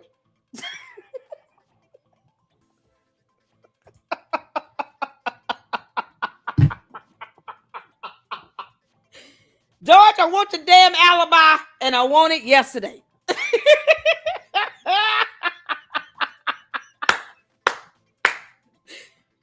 George, what the hell were you on September 10th, 2025? I want to know right now. Somebody tell George Farmer, I demand answers. All of them. I want all the answers. Y'all know he walked up. Hey, is that a gun in your leg? Are you happy to see me? Oh, honey, we're still having this ice cream. God just said the cash app is on the way. She sends her love and regards. What the hell? Candace, how much did you pay Tyler Robinson? George Farmer clearly has no problem swapping spit with him on an ice cream spit. He said, let's get a cone. Oh no, you want a sundae? Let's put some drizzle on that. Candace, how did George Farmer get that black eye? Or was it Tyler Robinson? Did Tyler Robinson get you on the black eye? Mama Sage. He probably did. He walked around. He wanted us to know that it was just like his most prized possession. The most contact he's had in years. Tyler Robinson giving him a black eye. How dare you say I did it alone? You bitch.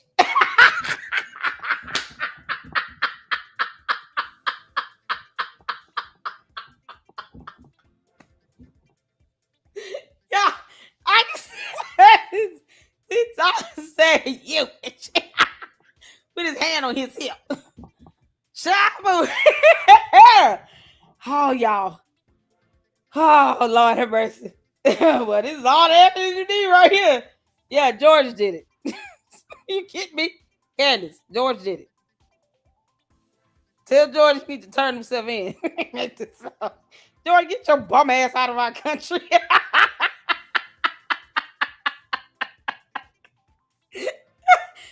been having ice cream splits together and stuff. Get your ass on. Oh, that's too funny. Oh, God. Y'all know that's going to be a thumbnail. All right, let's get back to it. Y'all hit the form you can hear, because sometimes the sound doesn't always link up. I don't know why. Opposite claim. I said, well, probably the reason that it had so much DNA on it was a hot day and he had the gun in his shirt and pants, right? So he's probably sweating a lot on it, which would produce DNA, right?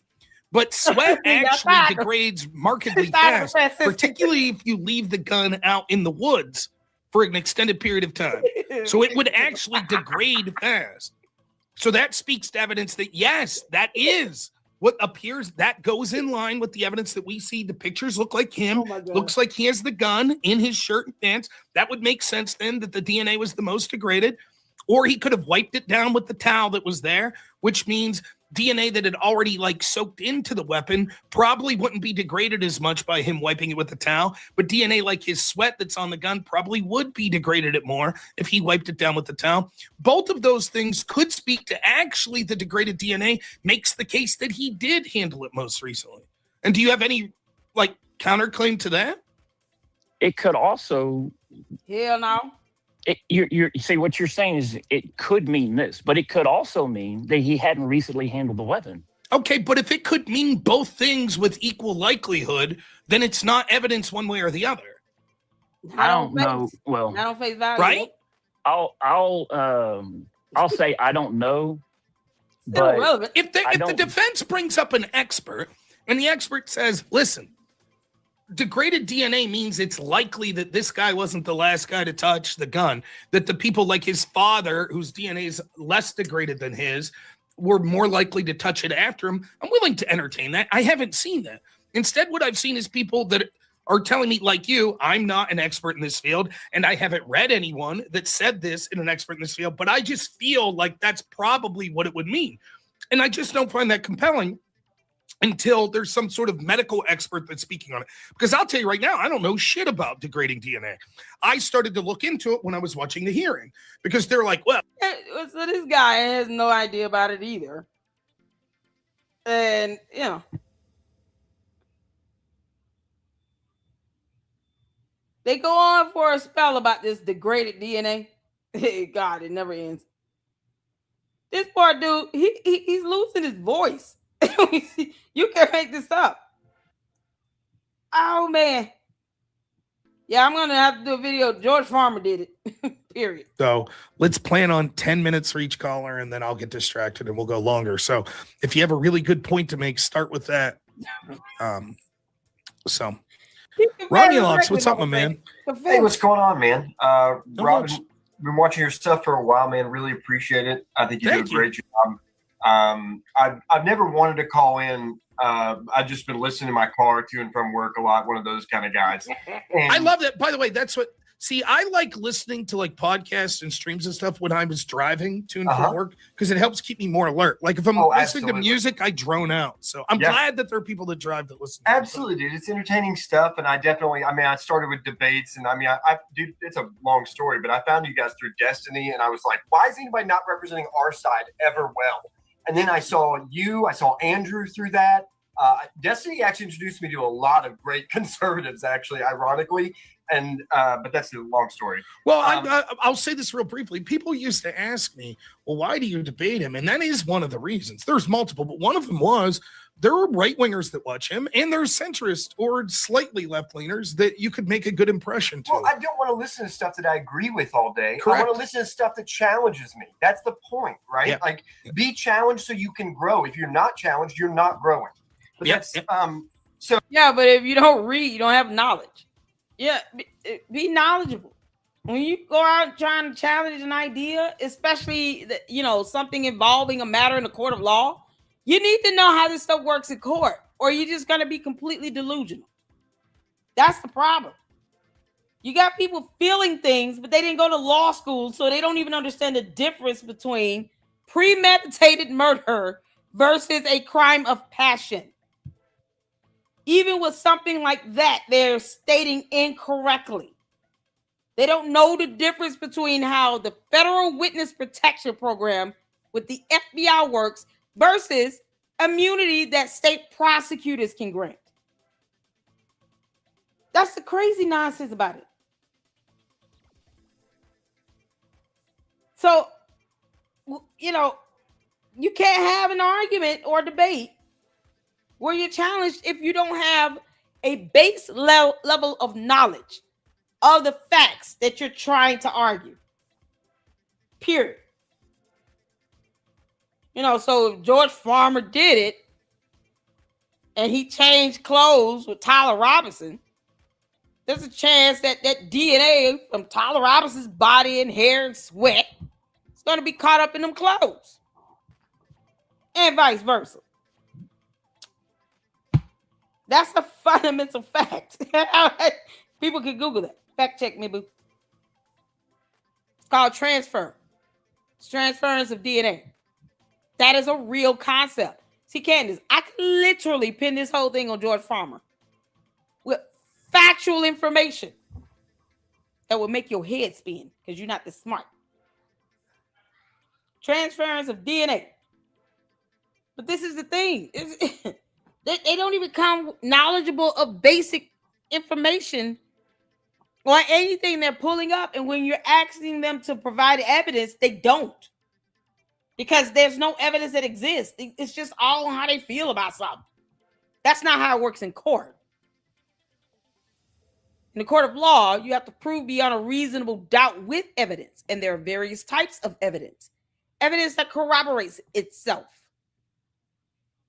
It means one set of facts and evidence supports the other set of evidence. You can't make this up. But even if you're sitting here saying, okay, here's a question I have. Question needs to be reasonable. They're not even doing that. These questions are redundant and stupid, and they lack fundamental context or background information that can be factually proven. You can't say that this was a crime of passion because, one, it wasn't. Two, he admitted to this and said that he planned it. Three, the evidence points towards premeditation. That is not the same as a crime of passion. But when they come out saying that dumb shit, it's obvious that they don't know what crime of passion is because they would not say that he planned it and then turn around in the next statement and say it was a crime of passion. Those are two different competing ideas in the court of law. They can't even do that. So anyway, I'm a criminal defense attorney. I'm a practicing criminal defense attorney right now. I've handled something like 4,000 cases. Damn. I've been doing it for 10 years. I'm a public defender, if you want to be specific about it. Listening to this topic has been one of the most enraging times to I am just floored. First of all, I want to give huge compliments to Ryan. I agree with Ryan on probably 99% of the things that comes out of his mouth. Mm-hmm. And I agree. There's been a couple of times when he disagreed with you. I want to be clear that I sat with Ryan on every single one of those issues. That bastard. No, I'm just kidding. No, Ryan's good, man. He's very good. He is. He's very intelligent. He puts it far better than I could. And I've been practicing for a decade. I think he's been practicing longer. He's civil. I'm criminal. They're different. Right. And I just this whole situation just frustrates me so much because we never talk about the bar to even get evidence heard in the first place, which is 4-1 relevance. If it's irrelevant, you can't introduce the evidence. Exactly. And they just never talk about this. They're just like, exactly. Oh, I'm going to talk about, what about the Egyptian planes? Well, you're going to have to demonstrate how that is relevant. What is the nexus that connects that piece of information with something that's more or less likely to make this case true? And that's what I thought Andrew did a good job of demanding in the beginning, in the first half, was show me the nexus on the gun he bore down on that. Show me the connection here. Exactly. She could not add 2 and 2 together in any way for him, for everybody. And it was exposed clearly that she couldn't. Well, and just to be clear, the person that just called in, I understand, particularly if you're not in the legal system or you're not someone that did formal debate or something, that what happens is a lot of times you don't work out the step-by-step in your head, right? You just say, well, I believe this. And if that were to be true, what would be necessary? So, for example, if you believe that Tyler Robinson was a patsy, what would be necessarily true that he didn't do the shooting? And so if you're like, well, I have questions about the shooting, in a lot of these people's heads, they're like, well, that's going towards proving he's a patsy. And it's like, well, no, that is a step that would be necessary, but that's a different claim. Yeah. Right? Like, and that's what's frustrating, because a lot of what you'll see is, again, you'll see this debate Monday with this guy, Tim Gordon. I like Tim. I think Tim's a smart guy. And Tim, if you're listening, this is what I suspect you're going to do. You're going to spend the entire debate talking about motive. And you're going to say, well, Israel had a motive. And I can say, sure. So motive is not necessary to prove for a murder conviction. It's just not. Hence, why talking about motive is irrelevant. You don't need to prove motive to get a conviction for murder. Not even capital offense. Look at God. Did like 40 other organizations. Where's your evidence that they were involved? And there's just none. And that's not the way like we should do things, right? Like you can speculate, but to be like, well, I'm compelled to think that that's it, that Israel's involved because they had motive. Think of the absurdity of that. And so it's sort of going to what you're saying, where it's like, in a legal sense, you have to have relevancy to enter the things. So like constantly, and even outside that, I think even for us, that's the way we should think. So like when the way I try to frame it is, if what you're saying is true, does that impact the case, impact the issue at hand? So if Tyler Robinson is the person who wrote these notes and confessed, yeah, that severely speaks to him likely being the culprit. If Erica Kirk fought with Charlie, does that speak to who shot Charlie Kirk? Yeah. No. If Israeli donors were pissed, does that speak who shot Charlie Kirk? No. Like that shit doesn't speak. Now, it could be the beginnings of a step to give possible motivation to which you later then provide evidence. Now you're making You're going to have to flesh that out more. I totally agree. That's right. Yeah. And I just want to say good job on that debate, man. I listened to that whole thing, and I know the audience was with me. There were portions where we were really frustrated that it was continuing to go on. But I think you were tenacious and you stayed with it and you demanded him to account over and over again. Bring me something more than your vague theories. I've got to have some connection. And he could not provide it. I think you should post that. I think it's worth posting because you stayed with it. And at the end, I think you shook him on a few things that he had not even considered. And the reason I stick with debates a long time like that's two things. One, because I'm a weird psychopath and I like debates, and I like I've done debates like for 11 hours, 12 hours, 13 hours, right? So I do that. But I think it's important in this case because that guy doesn't seem like a bad guy that I just talked to at all. He does not seem like a bad guy. Yeah. He sounds like a guy who's got some pretty outlandish theories, right? But I think it's worth trying to show people that we can talk in good faith. I don't have to be like, you're a piece of shit, F you. Like that. And I want to painstakingly exhaust sort of the points they're trying to make and try to steel man the points because I'm trying to show, like, I think that I'm right. I think overwhelmingly the evidence is on my side. And so I'm trying my best to illustrate that. And it's one thing for like dudes like me and you or me and Andrew or me and Ryan to come up with hypotheticals of what people may believe. But I think there's more utility in actually talking to those people and going step by step by step, not just for those people, but in case there are people watching that are on the fence or they have questions. And I think it's worth trying to go through and being like, well, let's try our best to evaluate all the concerns you have and see what that would mean that we would have. So I know sometimes to an audience, it's like, come on, dude, get to the next person. But I have a reason to my madness where it's like, I think if we draw this out to the end, that we could make some inroads here, both with the person. So that's my intent. It paid off there, I think. Thank you. I didn't want to take up any much of your time. Oh, well done. Well done. All right, let's see what the next one got. I want to take this type of approach.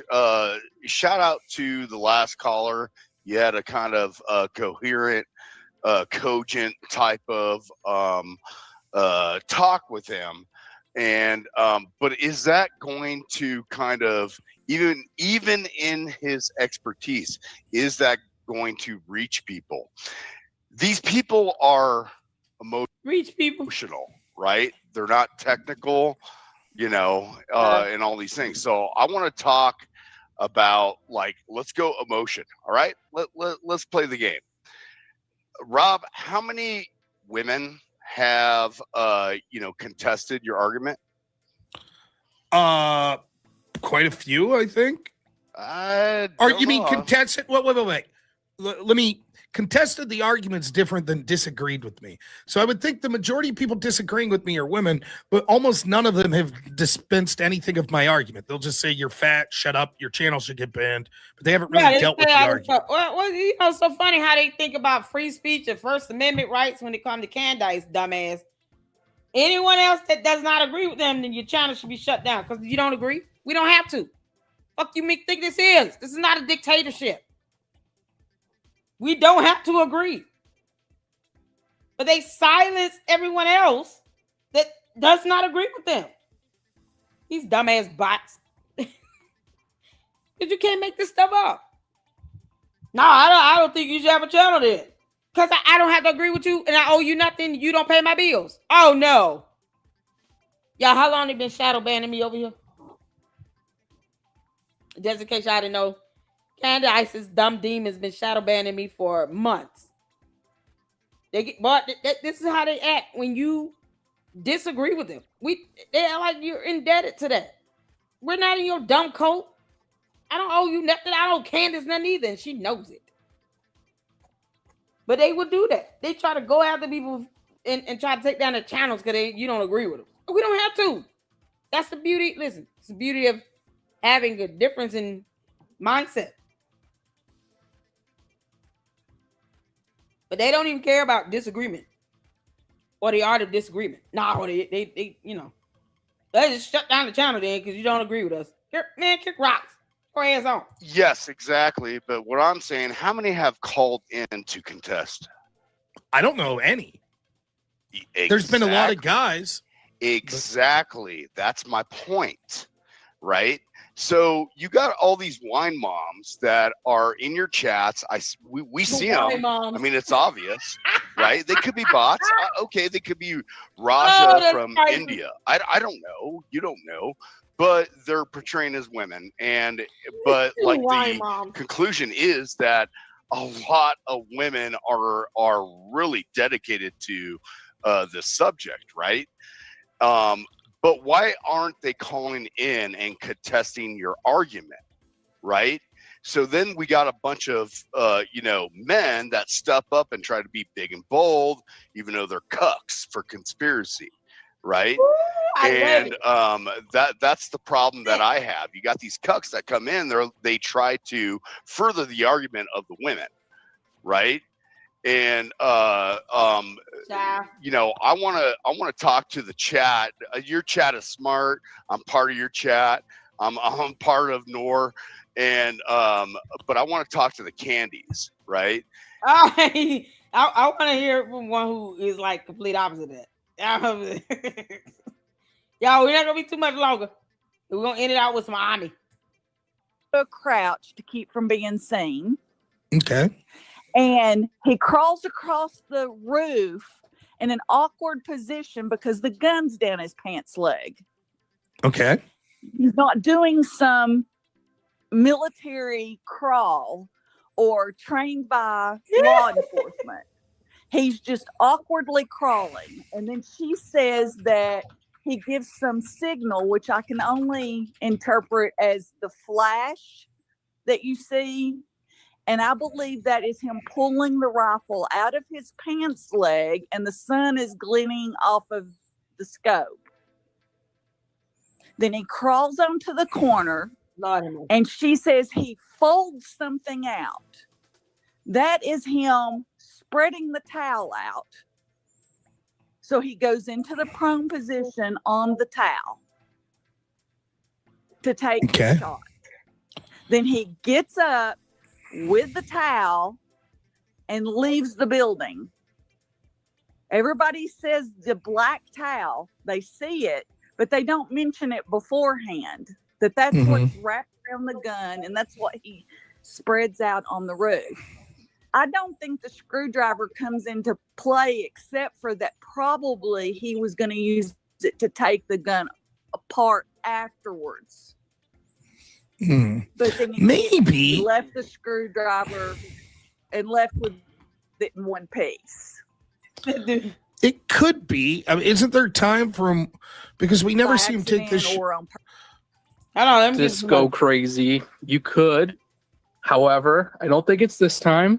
But you could also say it's the orange juice because do you know about Candace's father-in-law? Yeah, he's Jewish to some degree. Yeah. No, he's not Jewish. He's part of the UK Council for Christians and Jews. Yeah. He's involved somewhat. Yeah. He's a giant Zionist. So if anything, Candace is purposely doing this kind of crap to make us look actual like dummies. But we're all highly intellectual gentlemen, just so you know. We wouldn't. That's fall true. For this kind of stuff. Of course not. That's why I push back. Yeah. That's How's the why fishing? How's fishing been? Boy, these people calling in, boy. Candace. Oh, you bastard! Candace, these people calling in, boy. They not studying none of this stuff you saying. Only the first one. Only the first one really came in was like, oh yeah, but the first two. The rest I'm like, man, she can kick rocks. You can't make this up. All right, y'all, we gotta get some Ami in before we head out. Oh, Ami, Mommy loves you. Hold on. Let's go back to X, y'all. Shout out to Rob Noor. I was about to say his last name right. I don't want to keep butchering it. For even taking time out to do this. You can't make this up. Well done for him. I mean, he got a lot more in this call that called in that, you know, say Candace is full of shit. So, I mean, I'm impressed. And it seems like a lot more people are willing to come out and combat this nonsense and buffoonery, you know, than those who are out here just like, you know, no. She's actually completely right. What? You can't make this up. So, before we close out, let me just, you know, as a reminder to all the Candy Ass Cult members, saying that this has never been done before, and a lone gunman acted and blah, blah, blah. Charles Joseph Whitman did it in 1966 at the University of Texas from a Bell clock tower, 28 feet up. University of Texas Tower shooting. One of the first mass shootings in modern history to receive widespread national media coverage. On August 1st of 1966, 60 years ago, Charles Joseph Whitman did that very thing that you're claiming Tyler Robinson could not have done in the year of our Lord 2025. Yeah. With all this advancement in technology. And Charles Joseph Whitman died where he stood. Period. He took out 15 people. Not just one.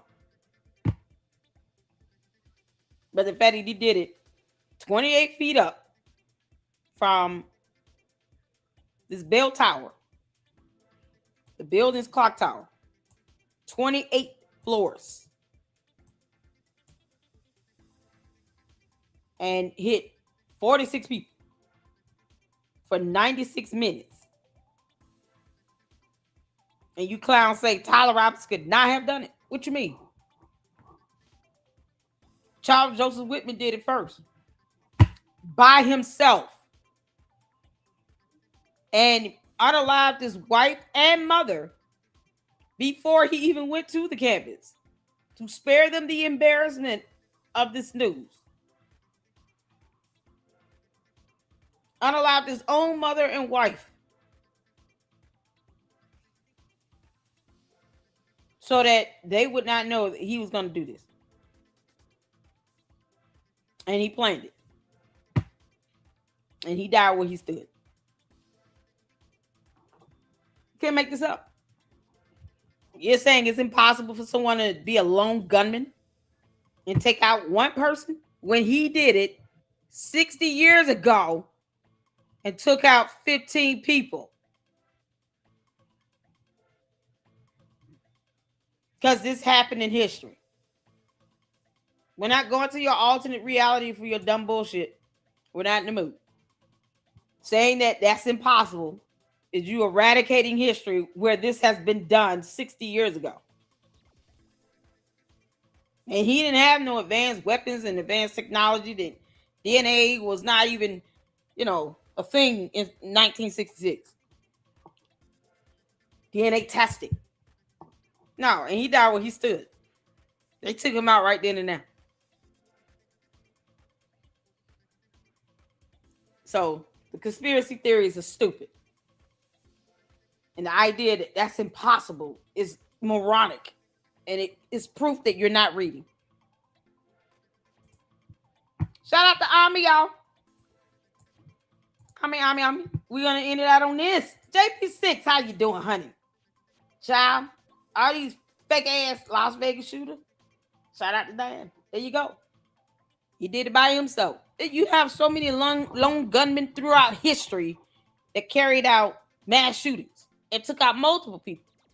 Somehow they find it hard to believe that one person took out one person. I did it. This was done 60 years ago. It's absolutely insane for them to even say something so stupid and moronic. But you think Candace is going to pull this information up and say, 60 years ago, Charles Joseph Whitman did the same thing. And he took out more people. He was up there for 96 minutes. You think she going to say that? Hell no. Candace just wants these people to believe, nope, this is all that happened. Nothing else. Just this. Oh, I do, honey. I love it. Nikki B, we got 2 more t-shirts. Nikki B gave us, you can't make this up. Oh, that graphic is awesome. I love it. I'm about to put that on a t-shirt tonight. What you mean? So y'all look out for the merch shop. Look out for the merch shop. Shout out to Ami. Show him some love. Make sure you guys go check him out on YouTube as well as X on the next episode of Candace. Wait for it. Y'all hit the floor where you can see it here. Let's go.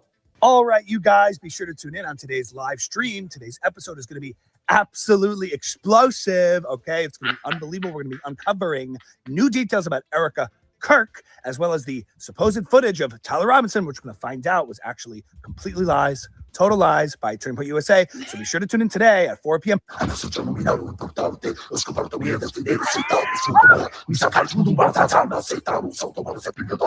Stay tuned. We are Legion. All right, you guys, be sure to tune in on today's live stream. Today's episode is going to be absolutely explosive. Okay, it's going to be unbelievable. We're going to be uncovering new details about Erica Kirk, as well as the supposed footage of Tyler Robinson, which we're going to find out was actually completely lies, total lies by Turning Point USA. So be sure to tune in today at 4 p.m.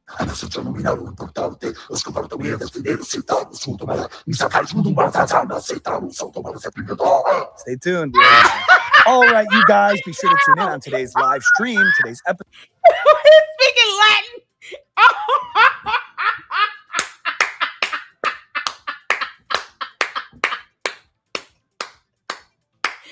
That sounds like Latin. Yo, Ami, you are so smart. Ami, how many languages do you speak? Oh, mama love you. I want to clone Ami. Candice, you dumb demon. Get your ass off of my planet.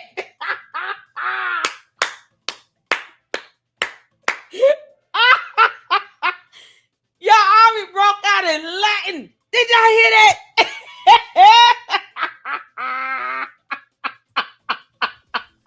So it's going to be absolutely explosive. Okay, it's going to be unbelievable. We're going to be uncovering new details about Erica Kirk, as well as the supposed footage of Tyler Robinson, which we're going to find out was actually completely lies, Total Lies by Turning Point USA. So be sure to tune in today at 4 p.m. Stay tuned. We are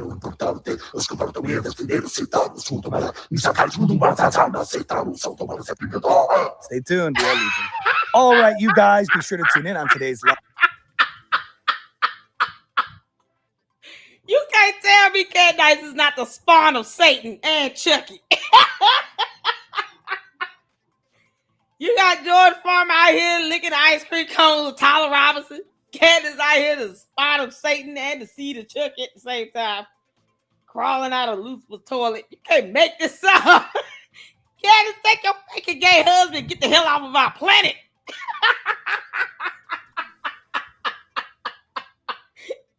Y'all, I broke out into Latin.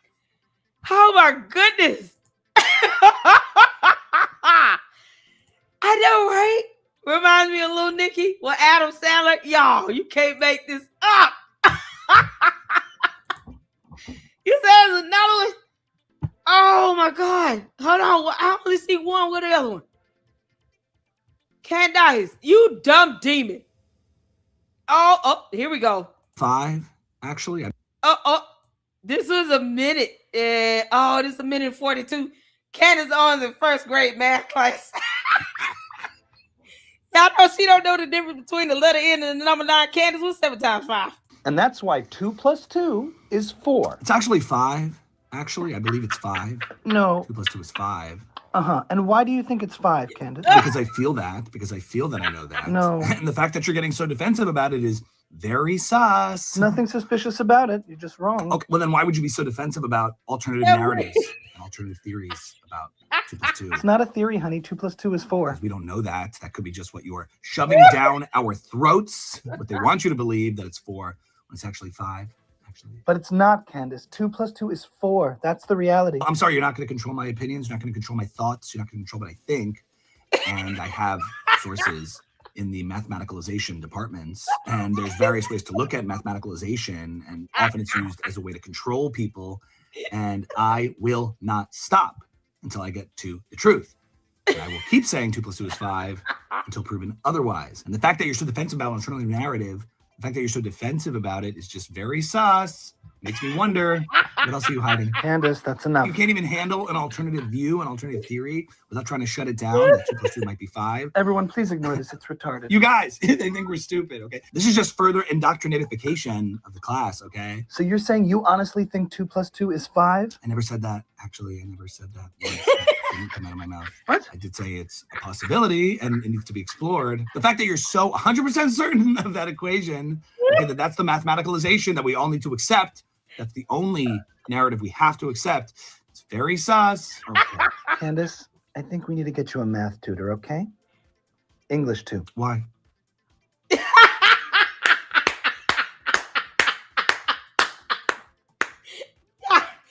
know Candace wouldn't be able to say half of those words.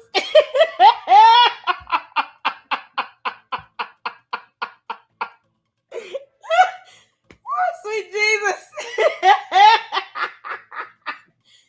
Oh, that was so funny. That other one had me. Oh my God. Oh man, got chills down my spine. This Latin you breaking out. Y'all shout out to Ami. Oh, we love you, Ami. Next time, can you ask Candace to give us 7 times 5? I'm still waiting. All right, y'all. That's all we got for this one, boy. This is something else. Let's get to super in. Hopefully, you guys receive these 10 memberships we receive every month. Gifted out to the LLC today. Hopefully, I didn't miss a month or anything. But thank you all so much for your support. And I appreciate all of you guys. When we go live from the Lady Luck Club with Sweet Tea, if I could gift out the 10 free memberships there, I sure damn will. So thank you all so much for tuning in. Hit that like button. All right. The Candy Ass Cult members are trying to shadow ban because they retarded. And they big mad that I called them that. Chabu. Shout out to Gil, the whole truth, who joined us earlier. I appreciate it. I might record the video so I can have some time with my kids this evening, you all. record the Andrew Wilson video today, and then do a watch party on the recorded video. I could just record it without it going to live stream, and then we could do a watch party on it tomorrow. I do want to hang out with my boys. Pizza came, go chill and watch Avatar Aang movie. Huge fan of Avatar. Love Avatar.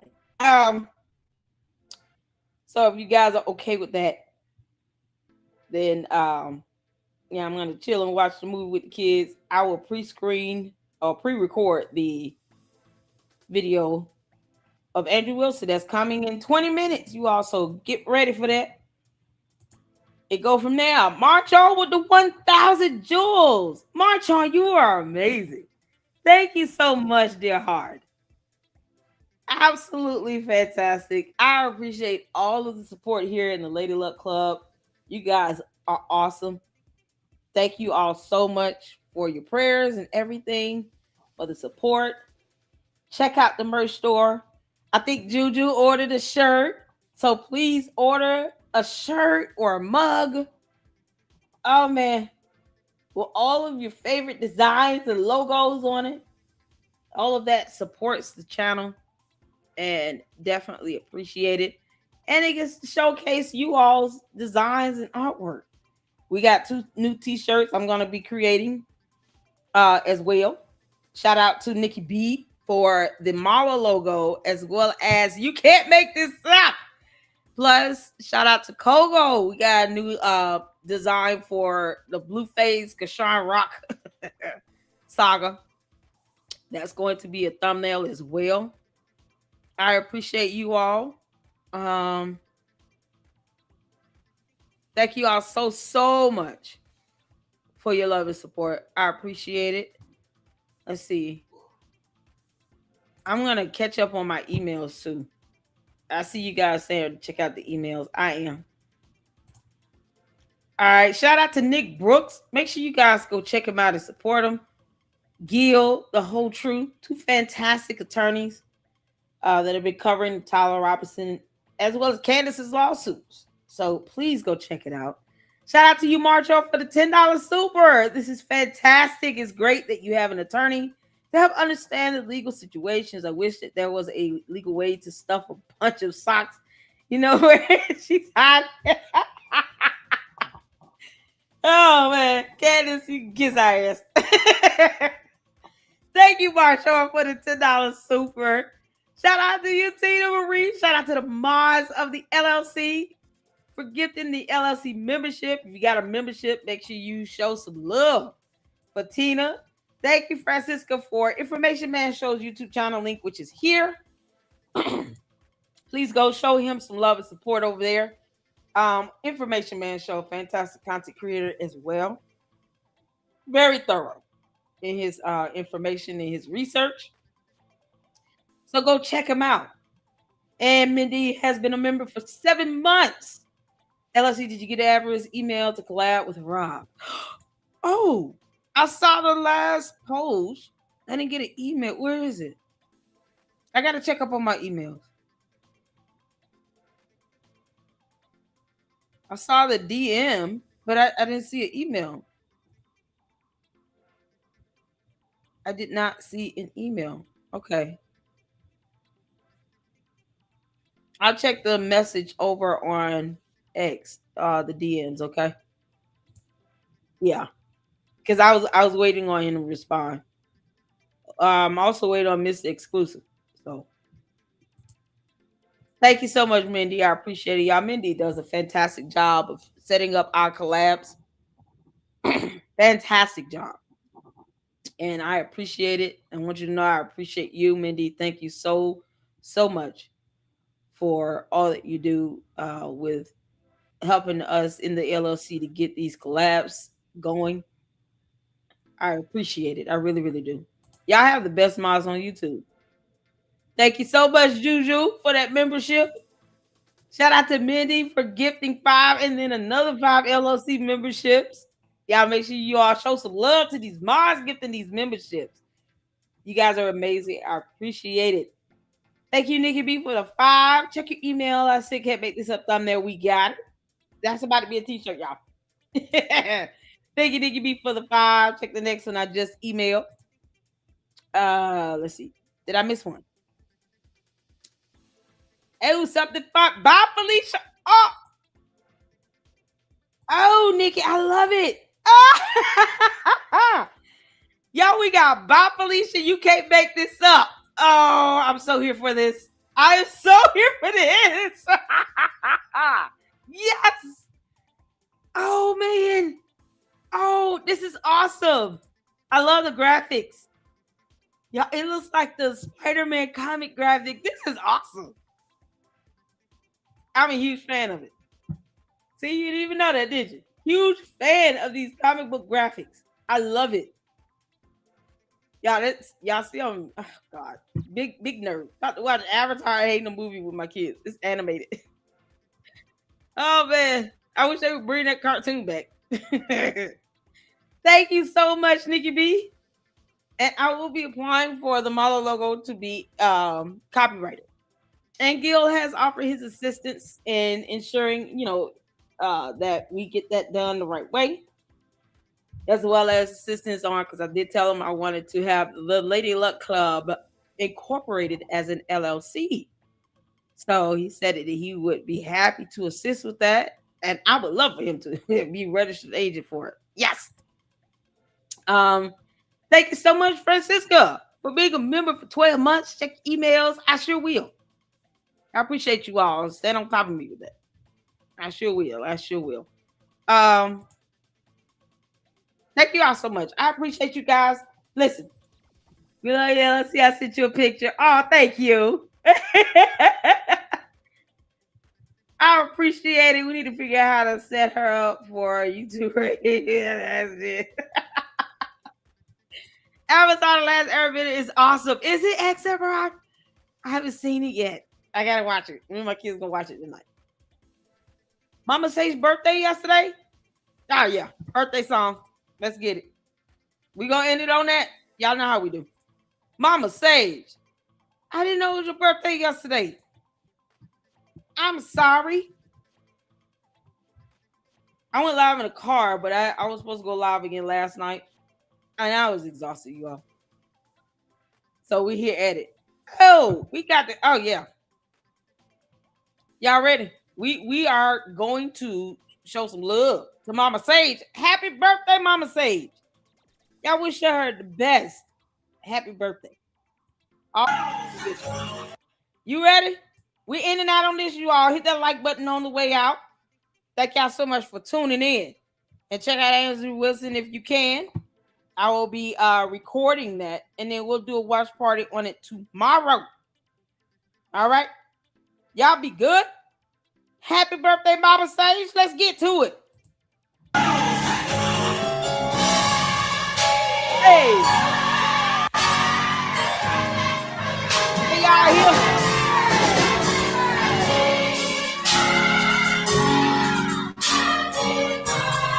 Show me the altos. Let's go. Happy birthday. Mama Sage, we love you, girl. Hey. Hey. Mama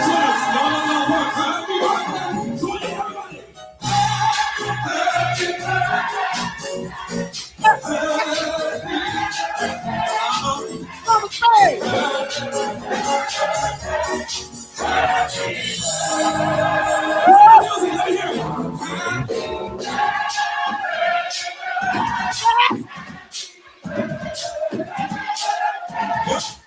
Hey.